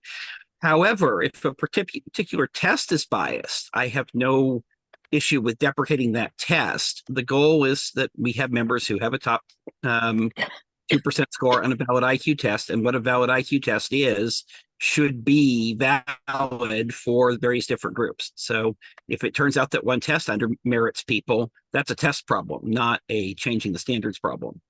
I don't support changing the standards. Okay, and I agree. Outreach is much more important than standards. Okay, thank you very much. My next question will come to you first. And it is, what is the one thing you would do differently to improve the AG experience? John, sorry, I didn't specifically say, I just said you. Sorry. Me. So people have been debating that for decades, and I don't think there are any real easy answers. I would say personally, I could give you a list of the worst AGs I've attended and tell really funny stories about them. And I'd much rather have been at any of them than to have missed them. That said, the one thing that always improves things for me is communication. Tell people what you're going to do and then do it. Take feedback gracefully, recalibrate if the feedback is not what you were hoping for. And if you can't recalibrate, tell people why you can't recalibrate. In my experience, people tend to have reasonable expectations that some things will go wrong. They don't expect perfection. If you acknowledge that there's a problem and tell them what you're going to do and do it, you're much more successful than pretending nothing is going wrong or getting defensive about it. Right. So I'm just transparent, open communication. That's my answer. Okay, thank you. And Trebor, same question to you. What is one thing you would do differently to improve the AG experience? Oh, you're muted. I'm not muting you. You just need to unmute yourself. There you go. I muted myself because I was coughing, and then it wouldn't let me unmute myself. So here I am. Yes, what I would do to improve the experience, the thing that really, my first thought is to improve, is to focus on new members, because new or people whose first experience is at this particular AG, because again, if the experience is good in the beginning, people tend to stay.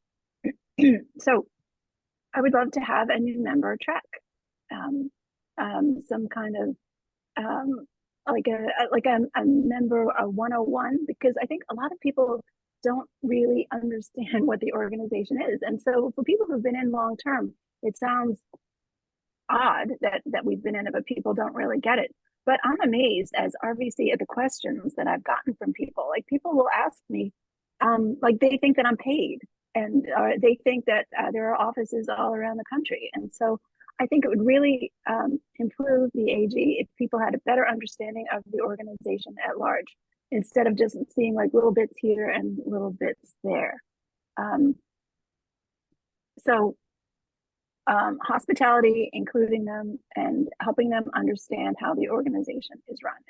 And I see it very much as a co-op, because whatever it's like a co-op, because your membership gets you a platform and access to other members. And then other than the few events that the national office is running, what happens is in the organization is because members do it. And so I think that would also really improve the AG experience, just all those things that help a member understand what the organization is. Okay, thank you very much. Now we get 2 new questions. And I'm going to ask Trebor first. And it is, the minutes of the AMC meetings never record who voted and how on issues that affect members, including the recent 35% dues increase. What would you do as secretary to counter this ongoing lack of transparency? Okay. I think that the organization says that they are dedicated to accountability and transparency. And I think if you ask each member of the AMC and the people on the staff, people all say, yes, in principle, they do. But I think that we have not done a great job of accountability and transparency. And I will say that even being on the AMC, that I mean, I am on social media a lot, and I hear people asking all kinds of questions. Why doesn't Mensa do this or do that? And I say, well, we do, and here is the proof of it. And so somehow there's a real disconnect between the leadership telling people what is actually happening and people receiving that message. So what exactly would I do? I think that as secretary, there's a very defined role, but I think that it can be, with permission, it can be expanded to communicate more in different platforms. So, I mean, as far as the voting goes, I think that all of the votes should be published. And in saying that, the fact is very few people actually even look at these things. And so I think that by making the material more available to people, that would go a long way. And what I mean by making it more available is, in particular, we have communication preferences set in everyone's account, and tell people, go in there. We can expand the communication preferences. We can send out all kinds of things. We can send out updates on when the AMC meeting is coming, what the motions are, send out reminders. And so if we just really tell people, go to the communications preferences, you can see exactly what information you can receive. So, I mean, I'll bring it back to the votes. I would absolutely support a motion being brought to the AMC to perhaps adjust what our current bylaws and ACs say about that sort of thing. And I know there are a lot of things that are not written out, and we just do them because it's tradition. So, okay. Yes, so I would support. Thank you. You've answered it. Thank you very much. And I'm going to move us on a little bit. John, I will ask you the same question. Minutes of AMC meetings never record who voted and how on issues that affect members, including the recent 35% dues increase. What will you do as secretary to counter this ongoing lack of transparency? I think that the minute should make it clear who voted for what. And to the extent that it's not clear, it should be made clear. It certainly isn't a secret, since we make the audio recordings available. I'm not suggesting that people go to the audio recordings. The minutes should answer that. But my point is, it's not a secret. So why is it not in the minutes? If it's not in the minutes, it should be there. I will pretty much echo everything else Trebor said about transparent communication. I think that that is a priority. There is some room for something like Taz has done a great job with education by treasurer in some of the meetings. And I can see some opportunities for education by secretary, explaining, because I don't think members understand why we do some of the things that we do. I think there's a lot of questions about why we do executive sessions and why the minutes for those are not particularly transparent and so forth. I also see a comment in the chat, and I will mention that yes, the meeting minutes for the meeting which voted for the dues increase have not been approved or published. That comes back to what I said before about New York state law. We have to have a unanimous vote. to publish minutes between meetings. So as a functioning board in the last few years, we've been publishing minutes at the next meeting. That is not ideal, but that is also not something that the secretary can work around. And maybe the mini minutes could report the vote totals. I don't know. That's an option. That would get that information out there more easily without having to send people off to the audio recording. Okay, thank you very much. You get the last question first, and then we'll do some in-between questions and some of these audience questions. But the last official question is, members are not notified when minutes of the AMC meetings are published. What will you do as secretary to improve all communications from the AMC to the membership? So in terms of publishing minutes, I think that should go out in the email blasts that we send out. And again, that is subject to communication preferences. Some people won't get them, but the people who are interested, and I would also like to lobby for people to increase their communication preferences. But yes, we should be notifying people that minutes are available when the minutes are available. Thank you. That answers the question. Trebor, the same question. Members are not notified when minutes of the AMC meetings are published. What will you do as secretary to improve all communications from the AMC to the membership?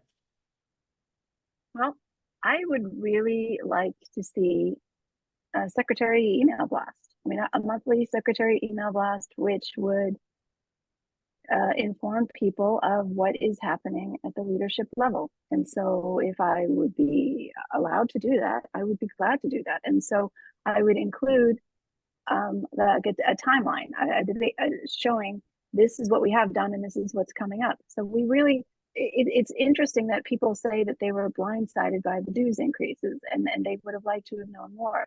And I absolutely agree that it would have been better. And I received a lot of emails about this the night before the vote, and we really should have had that out there. So as secretary, I would use every possible communication venue that I could, which means Mensa Connect and on social media and email blasts. And also, I would be glad to send it out to all of, we should have, the LOCSECs could know that these things are coming up so that they could spread that as well.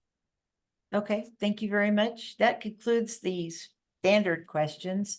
And you can ask each other up to two questions. You do not have to. Trebor, you can ask John first any question that you would like to ask him relating to the race for secretary. Okay. Oh, thank you for the clarification. I'll say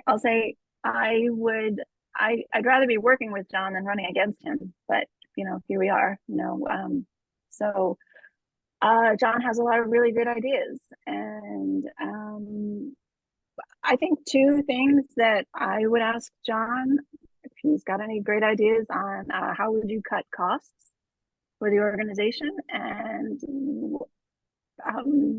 what would your ideas be that to really bring in new members? Any thoughts? And I will second what Trebor said. I would much rather be working with Trebor than running against her. That this is unfortunate, but that's the way it goes. No, I don't have any really great cost-cutting ideas. Unfortunately, we've got a lot of really smart people looking at cutting costs, and we haven't gotten that far. It's going to take much more than a few bright ideas. It's going to take a systematic tearing down of what our priorities are and looking at how to address them. And that's going to put a lot of weight on the treasurer. It's going to put a lot of weight on the rest of us, but it's also going to put a lot of weight on the treasurer. In terms of getting members, some of it's going to be back to the basics. We used to do a better job of advertising, and it is very hard to advertise in today's climate, but it isn't impossible. And I don't think we're doing as good a job of advertising as we could be. Bringing people in the door is the first step. We're very good at bringing in gifted youth, but we're not necessarily that good at bringing in people who aren't gifted youth.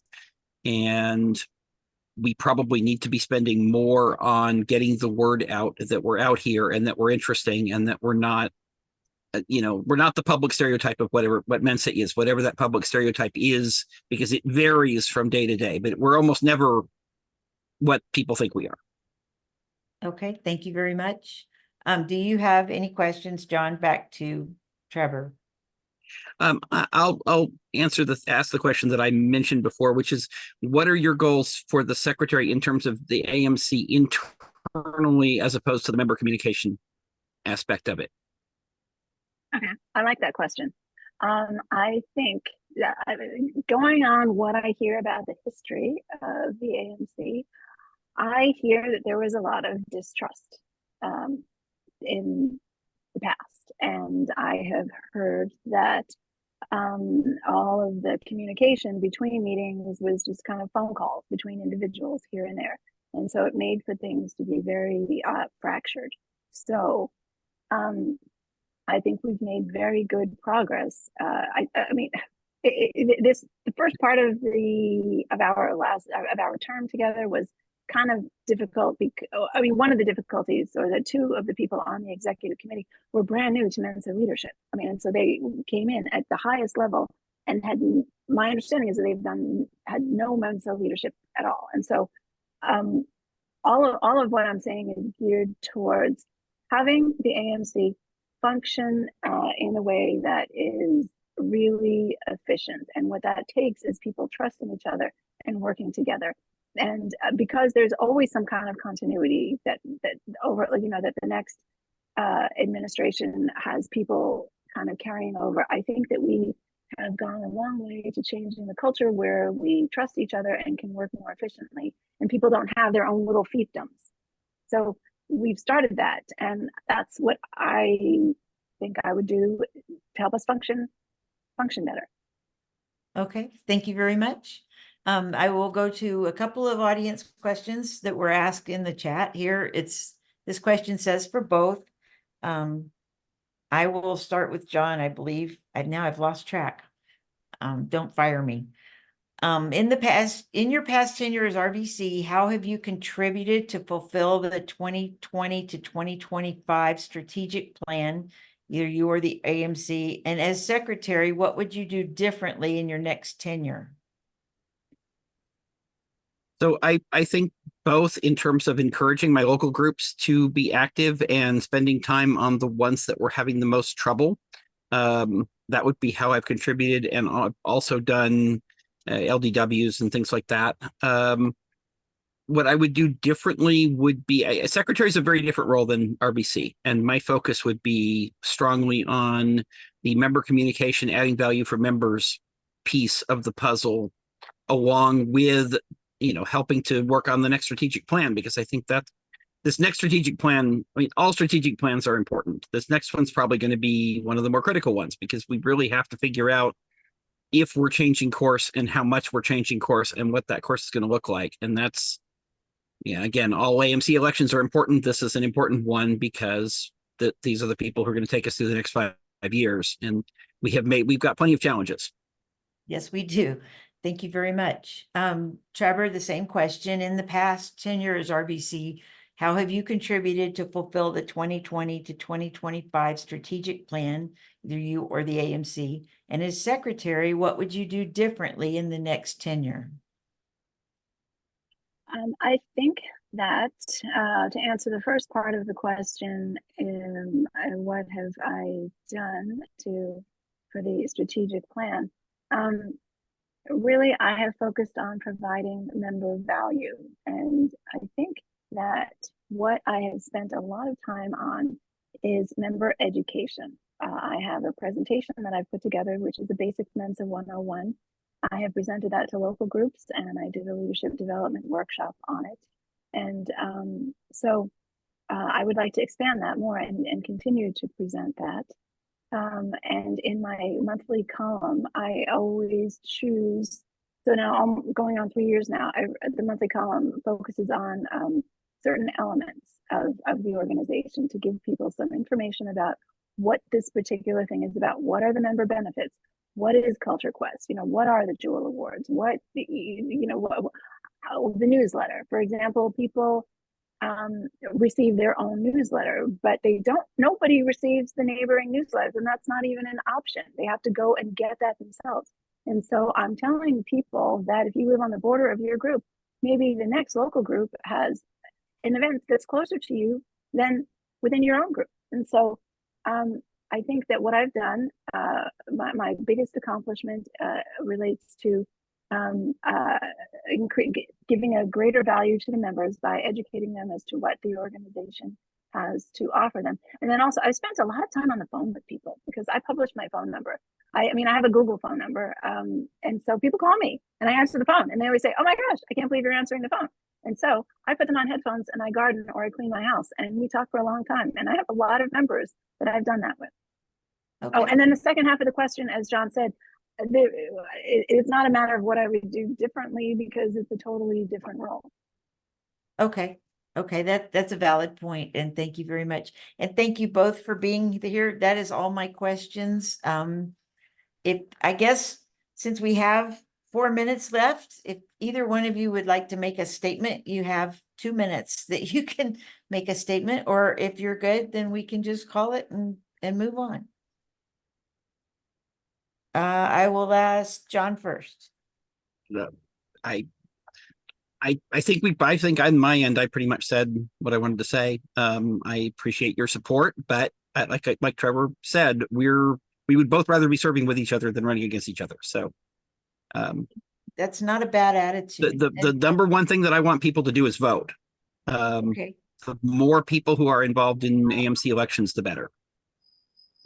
That's a very valid point as well. And Trebor, anything you'd like to add that maybe I didn't ask or you didn't get to say? I'm sorry. No, it's something I'm just going to throw out an idea there about how we really need to restructure the organization to keep it viable. And so I really think one of the things that we can do is restructure the AMC itself, because I think it's way too big and it's way too expensive. And that's one huge way to cut back on expenses. So I think instead of having all 15 members and then plus, the 4 appointed officers, I think what we should do is have just a 5-member executive committee. So you'd have a chair and then you'd have the vice chair and then you'd have the treasurer. Those roles would be the same. But then instead of the second vice chair and instead of the secretary, we have maybe one would be a representative of all of the RVCs. And then the other one could be a representative of the appointed officers. I think the secretary shouldn't even be on the AMC. Let the secretary do the role of all of the recording and distributing all of the proceedings. So the secretary shall attend the meetings, but won't have a vote or a voice. I think because the secretary gets, today's secretary, Ian, I think he's fabulous. I love what he does, but at the meetings, he's busy taking notes, and we'd be better off having someone who is dedicated to be able to contribute. I think also that the ombuds may attend all of the meetings, but not be a voting member either. So secretary shall attend. So that's, I think, one good way to reduce expenses. So that's one idea I have for restructuring the governance. Okay, thank you very much. I guess that's it. Ron, where Thank you so go? much. Okay, thank you both, Trebor and John. And so Kelly, you are also hosting the very last one that you wanted to do for RVC 8 between Michael Eager and Jodi Delmar. And so I will give it back to you, and I will see where they are and unmute them, because where's Michael Eager? Oh, there you are, sir. Thank you. Okay, so make sure you guys keep yourselves unmuted throughout the whole thing, unless you have, dogs that love us. And I will give it back to Kelly and take it away. Hello, I'm Kelly. I mentioned that before. I do live in RVC 8, and I am very interested in what y'all are going to say, because the local group that I am a member of has 168 members. Most of them are in and around Spokane, as far as I know, and even Spokane is almost dead. It's almost dead. So some of these questions about what would y'all do are going to be very pertinent to me. I'm just throwing that out there to start with. So we will do, again, the same the same format as before. Y'all will both get a chance to say who you are and where you're from and what you do and what you want to be the RVC 8 for. And then you get 3 minutes apiece for that is the plan. And then we will ask the questions that I have for you. And I have 4 for you.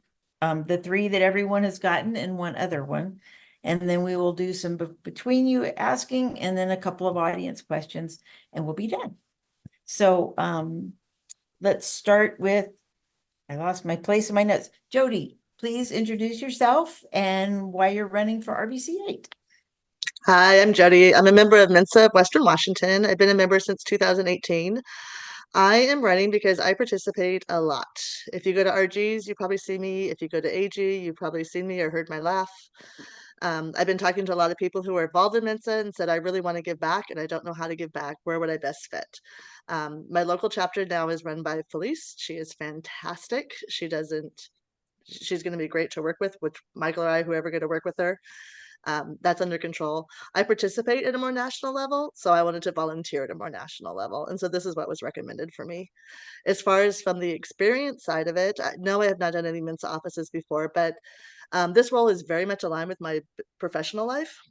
I'm an accounting and finance manager for businesses. I've been doing it for over 20 years. I have my CPA license.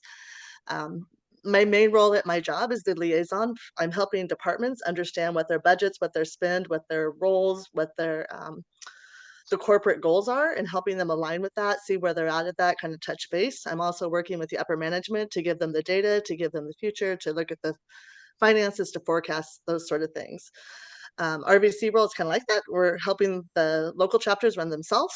We're giving them the information, the data, the feedback, the access to the AMC, making sure that they get the information. We're helping the bigger board by making sure our region's represented, that our people have a voice. I think what sets me apart from what we've had before is I'm called very approachable. I love talking to people. I am a diehard extrovert. If you see me, fair warning, I like to hug people hello. So I am respectful of dots and all that type of thing, but I'm a very friendly, outgoing person. I want people to have someone that they feel comfortable, that they can talk to, who's going to listen to them and not have their own agenda, but be able to actually hear what the membership has. I'm most interested. Can we stop? No, I could go on forever. You can take another few minutes, seconds. Okay. I don't have a lot of my own things I want to do. I love MENSA. I don't think it's broken. I think there's areas that we could definitely improve, but I think it's a fantastic organization, and I just want to be part of that and the continued effort for that, and continue to help it grow and prosper with what it is. Okay, thank And you. nice to meet you, Michael. We haven't met yet. Hi. Pleased to meet you too. Michael, please introduce yourself and what your plans are if you are elected as RVC 8. Hi, Kelly. Thank you for hosting this and moderating. I don't know that we've met either, so pleased to meet you here. And I know that I've met Bill in Columbia River at the RG that Sue-Ann helped organize some years ago. I've been active in San Francisco Regional MENSA since I moved to California. It's been a number of years. I've served in a lot of positions, from ombudsman and scribe to RG chair, testing coordinator, editor. I've been LOCSEC for many years, stepped down a couple of years ago. And I'm happy to say that San Francisco is a thriving and active group. It's the largest group in Region 8. I'll take a little bit of the credit of that.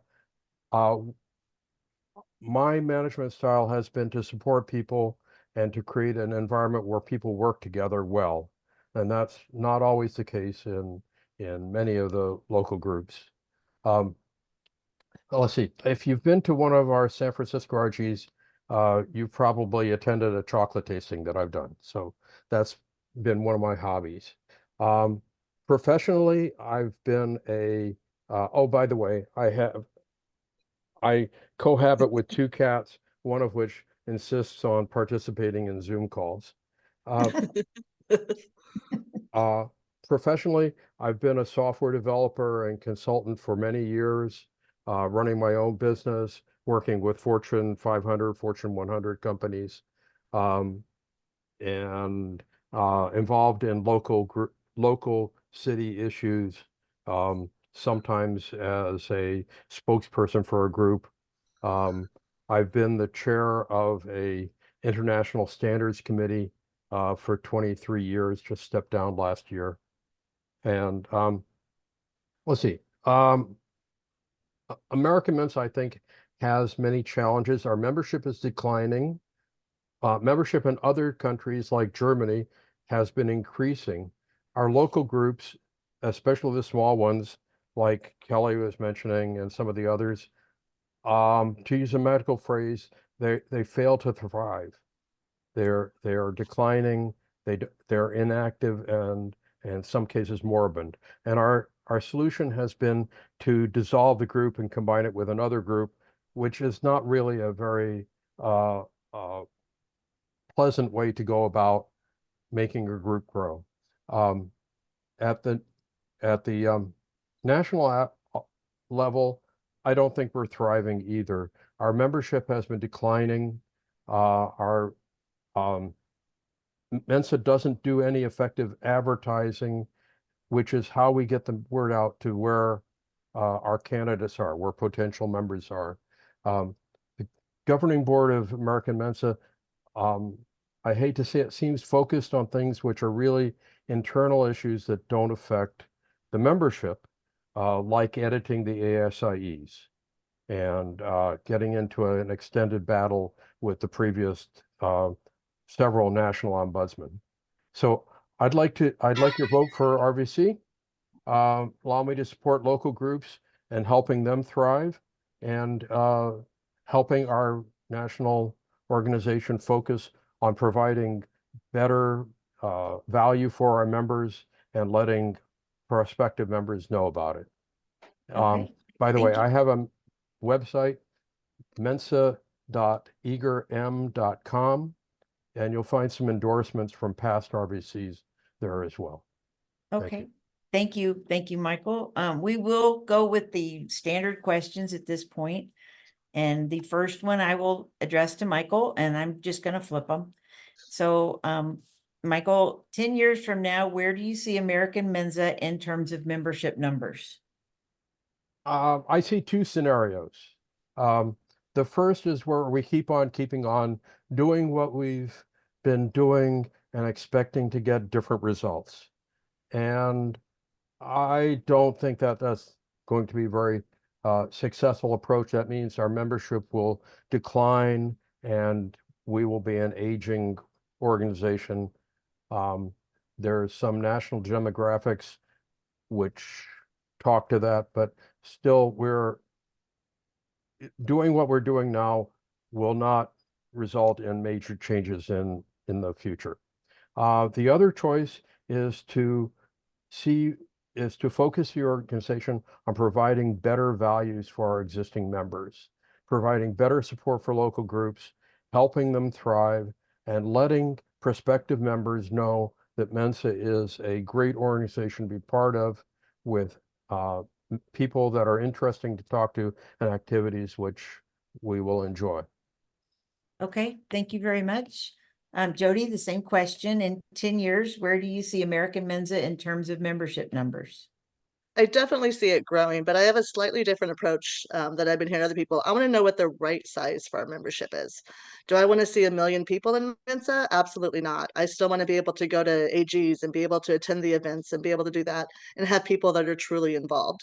So I'm hoping that down the road, as we grow, we're having people that have more opportunity to be involved, that there's more events, that there's more opportunity. And then there's the membership too that just want to join because they want to show their little Mensa card and go, look, I'm smart. I swear, I promise. These people think I'm smart. And be able to let them be able to do that too. I really think a lot of the membership is what you make of it. There's a lot of opportunity out there. For me, it's more of the national level. I love attending RGs. I'm social. I like that sort of thing. But I'm really curious what the right size is. The more people we have, the more administration you're going to have. How are we going to cut some of those costs? Are the dues going to keep going up? It's all so interrelated together. I'm looking forward to just being able to understand that better to get a direction. Okay, thank you very much. Question 2 will come first to you. would you allow or even vote in favor of lowering the current Mensa entrance standards due to DEI, affirmative action, or any other reason? We obviously can't. I think that's been well covered by all the different candidates. We do have a standard. I also find it, I'm a little curious where that question came from, because that would imply that we would have to lower standards to get diversity. And I think that's a very negative approach that probably isn't backed up by data. So it concerns me that that question was even asked of all of the candidates. We don't have to lower to get everybody in. We need to have better marketing, better opportunity, that sort of thing. But it's a curious question for me. I'm going to ask it to Michael first, and then I'm going to have a comment. Michael, same question. Would you allow or even vote in favor of lowering the current Mensa entrance standards due to DEI or affirmative action? Well, the criterion for membership is set in our Mensa Constitution, as other people have mentioned. That can only be changed by a vote of the worldwide membership. I have not heard of anybody suggesting any changes in the top 2% score, and I don't believe that the membership would approve anything like that. Yeah, I'll leave it at that. I think is okay. Thank you very much. I said I was going to have a comment. I think that question wasn't worded well. I've listened to everybody today, and I think it probably should have been more, and I'm not going to ask anybody to answer this, but just to think about, I think it probably should have been worded more along the lines of, would we still have a 98%, but change the test so that you wouldn't be 98% necessarily on a standard IQ test or something like that. Just a thought. I don't want to really get into it, but that was what I was thinking just now. And I have the microphone. So, so we'll move on to the next question, and it will go to Michael first. What is one thing that you would do differently to improve the AG experience? I'd like to see more opportunities for members to be involved. In the past, we used to have AGs where the hospitality was run by volunteers, and I work with hotels frequently in organizing Mensa activities. I know that that's not going to happen anywhere again. But one of the nice things about that was that we would get groups of people together to volunteer to take a 2-hour shift in hospitality. And we would work together as a group to support the AG. When I go through an AG now, what I see is people on the American Mensa staff at the tables, and I don't see Mensa members running the AG. The Mensa members certainly have a role in creating the program and running the games room, but it really seems like there's more opportunities for members to be involved than we are taking advantage of. Okay, thank you very much. That's a good point. Jodi, same question. What is one thing you would do differently, sorry, to improve the AG experience? I love the AGs. I've attended every one since I've joined. My first one, I actually planned a birthday party. I'd been a member for 6 months and got a side group together. My experience is probably a little different than other people's because I think it's harder for introverts sometimes. I know that we have a welcome table for people. I know we have different tracks.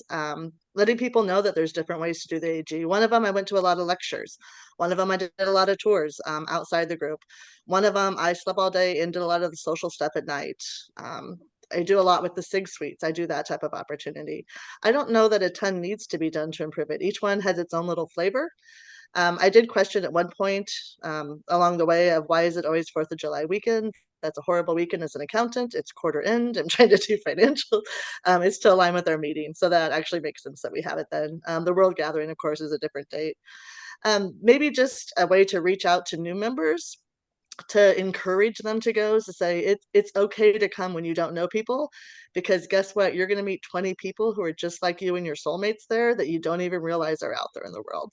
So just having maybe some sort of mentorship program. I know we have a welcome table and hospitality for new members, but just trying to make people understand it's okay to come even if you're an introvert, and that there's a lot of different ways to do AG, and all of them are great, all of them are okay, and you don't have to do AG the same way anybody else does it. Sure. Thanks for the Thank question. you. Thank you very much. So the specifically last question, at the last AMC, and I'm going to ask this to Jodi first. At the last AMC meeting, leadership approved a 35% increase in dues. Meanwhile, American Mensa has dropped to 40,148 people, and the number of local chapters declined from 128 to 122 in just a little over a year. There's been no discussion of how this extra revenue of the 35% dues increase will benefit members. What policies would you advocate for if elected as RVC 8 to halt this precipitous decline in membership? I think we're trying to solve a local problem at a national level for membership.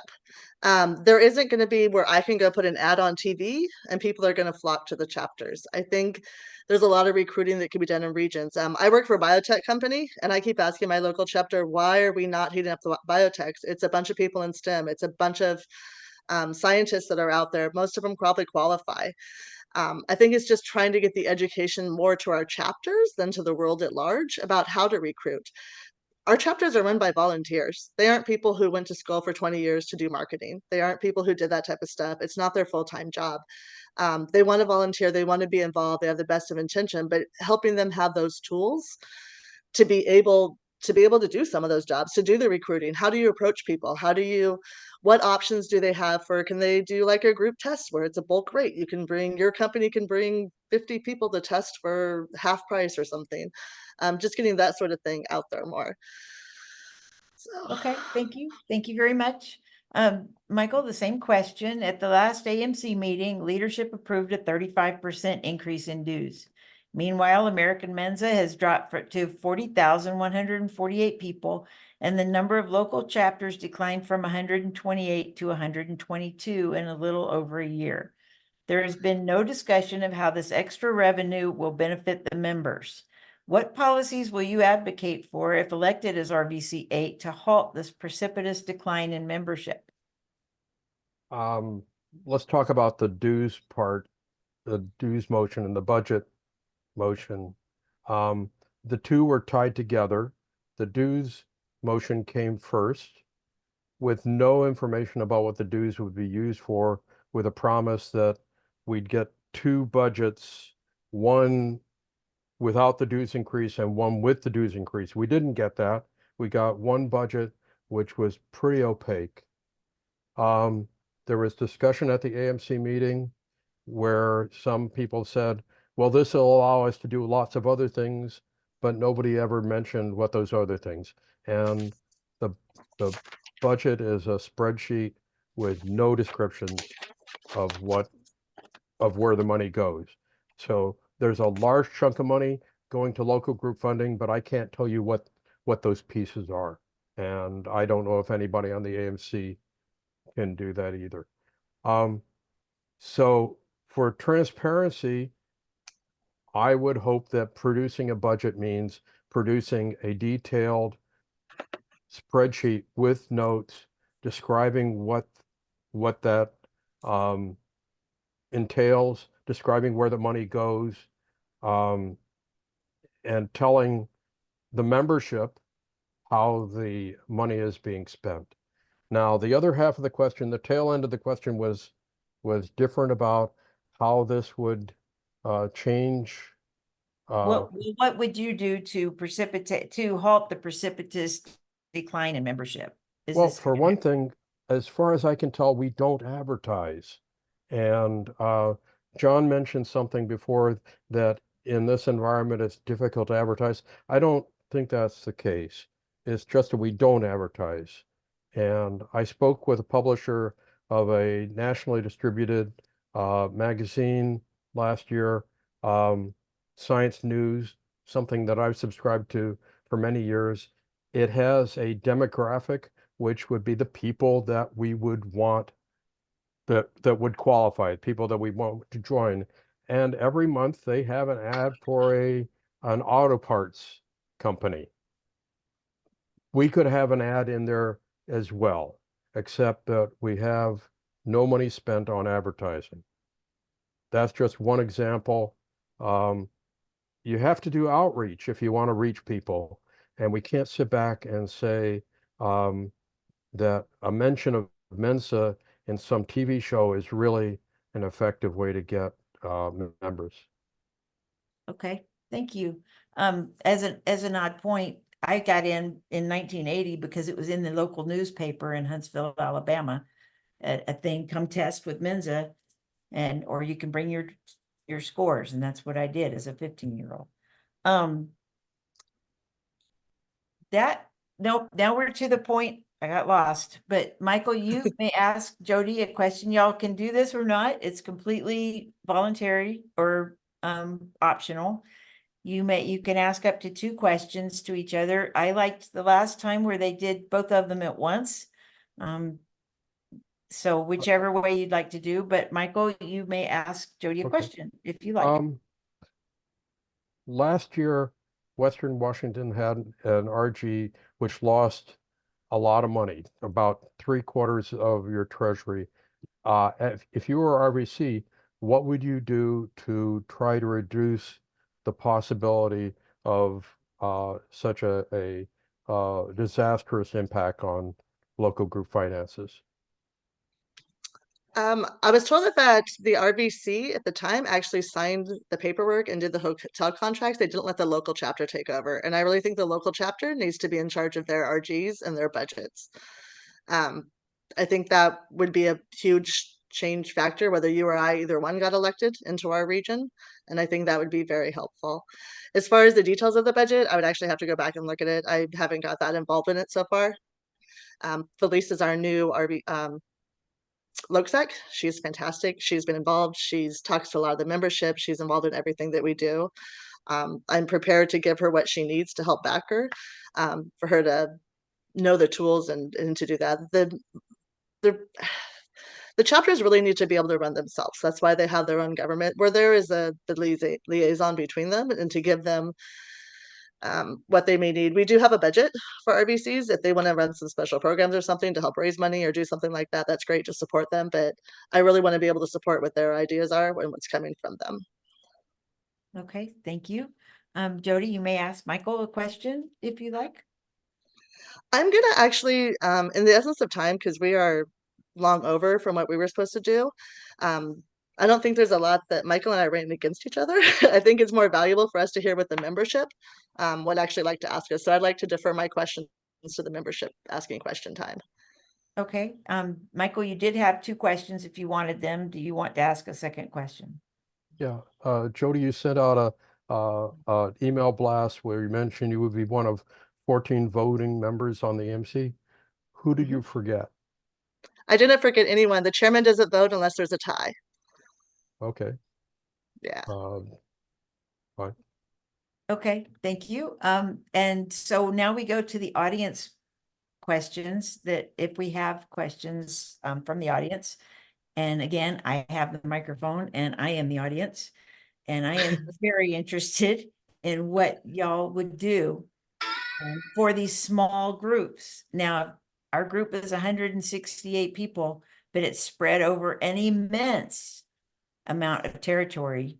Montana is the 4th largest state in the country, and we are part of North Idaho and Eastern Washington. There's almost nothing going on in Montana. Actually, there is nothing going on in Montana. There's very little, like, I think they do a dinner once a month going on in Spokane. We usually get our newsletter a month late, although I realize now we're happy to get a newsletter. So that's not a bad thing. But what I'm going to ask you, I think I asked Jodi first last time, so I'll ask Michael first this time.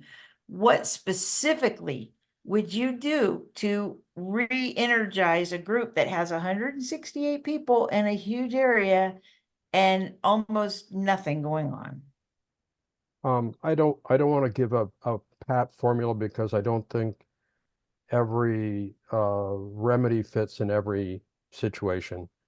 But Montana has several cities where there are major populations, Missoula and Bozeman, both of which I've been to, and they're active, thriving cities.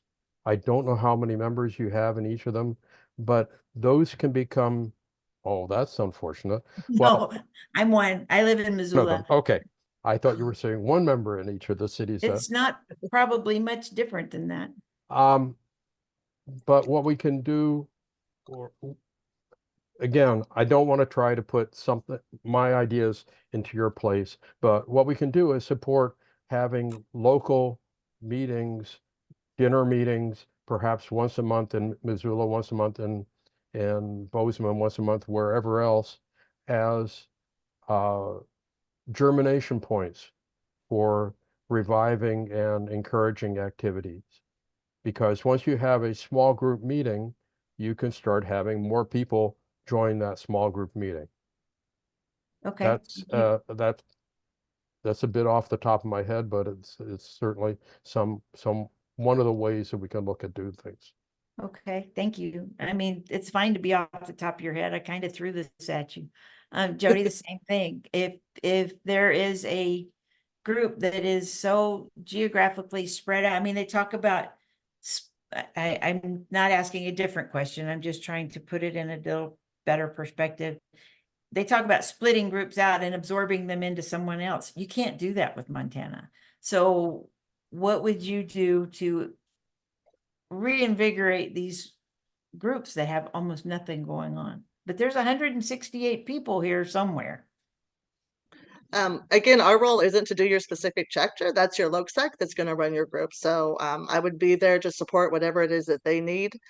If I was the LOCSEC, I would probably reach out to the membership, see what type of things you guys are open to. Are you open to Zooms? I know the different generations have different ways that they like to communicate. I'm not a TikTok person. I'm older than that. I love Facebook. A lot of my participation with MENSA is on Facebook. It may not be for your membership. So like Michael said, we'd have to really reach out, talk to the membership, see what you guys want, what you're amicable to, maybe try to find ways to encourage the LOCSEC to try to grow the membership in that area.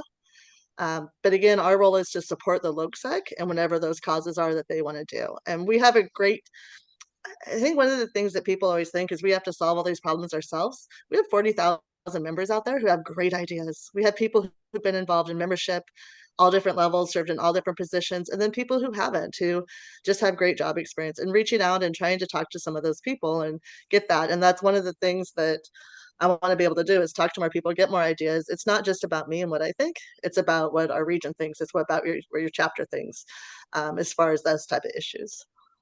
Okay, thank you very much. I do see a couple of questions. I might have missed one because I wasn't reading every last little thing. I'm trying to not, lose myself here. But I will ask you this one first, Jodi. Both of you come from large local groups located in large metropolitan urban areas. What do you consider the biggest challenges facing smaller groups with largely isolated rural members? Again, I would need to reach out to them and ask that. I would not be presumptuous enough to think that I know what their problems are, and their issues are and what their needs would be. So I would have to reach out to them to actually ask that.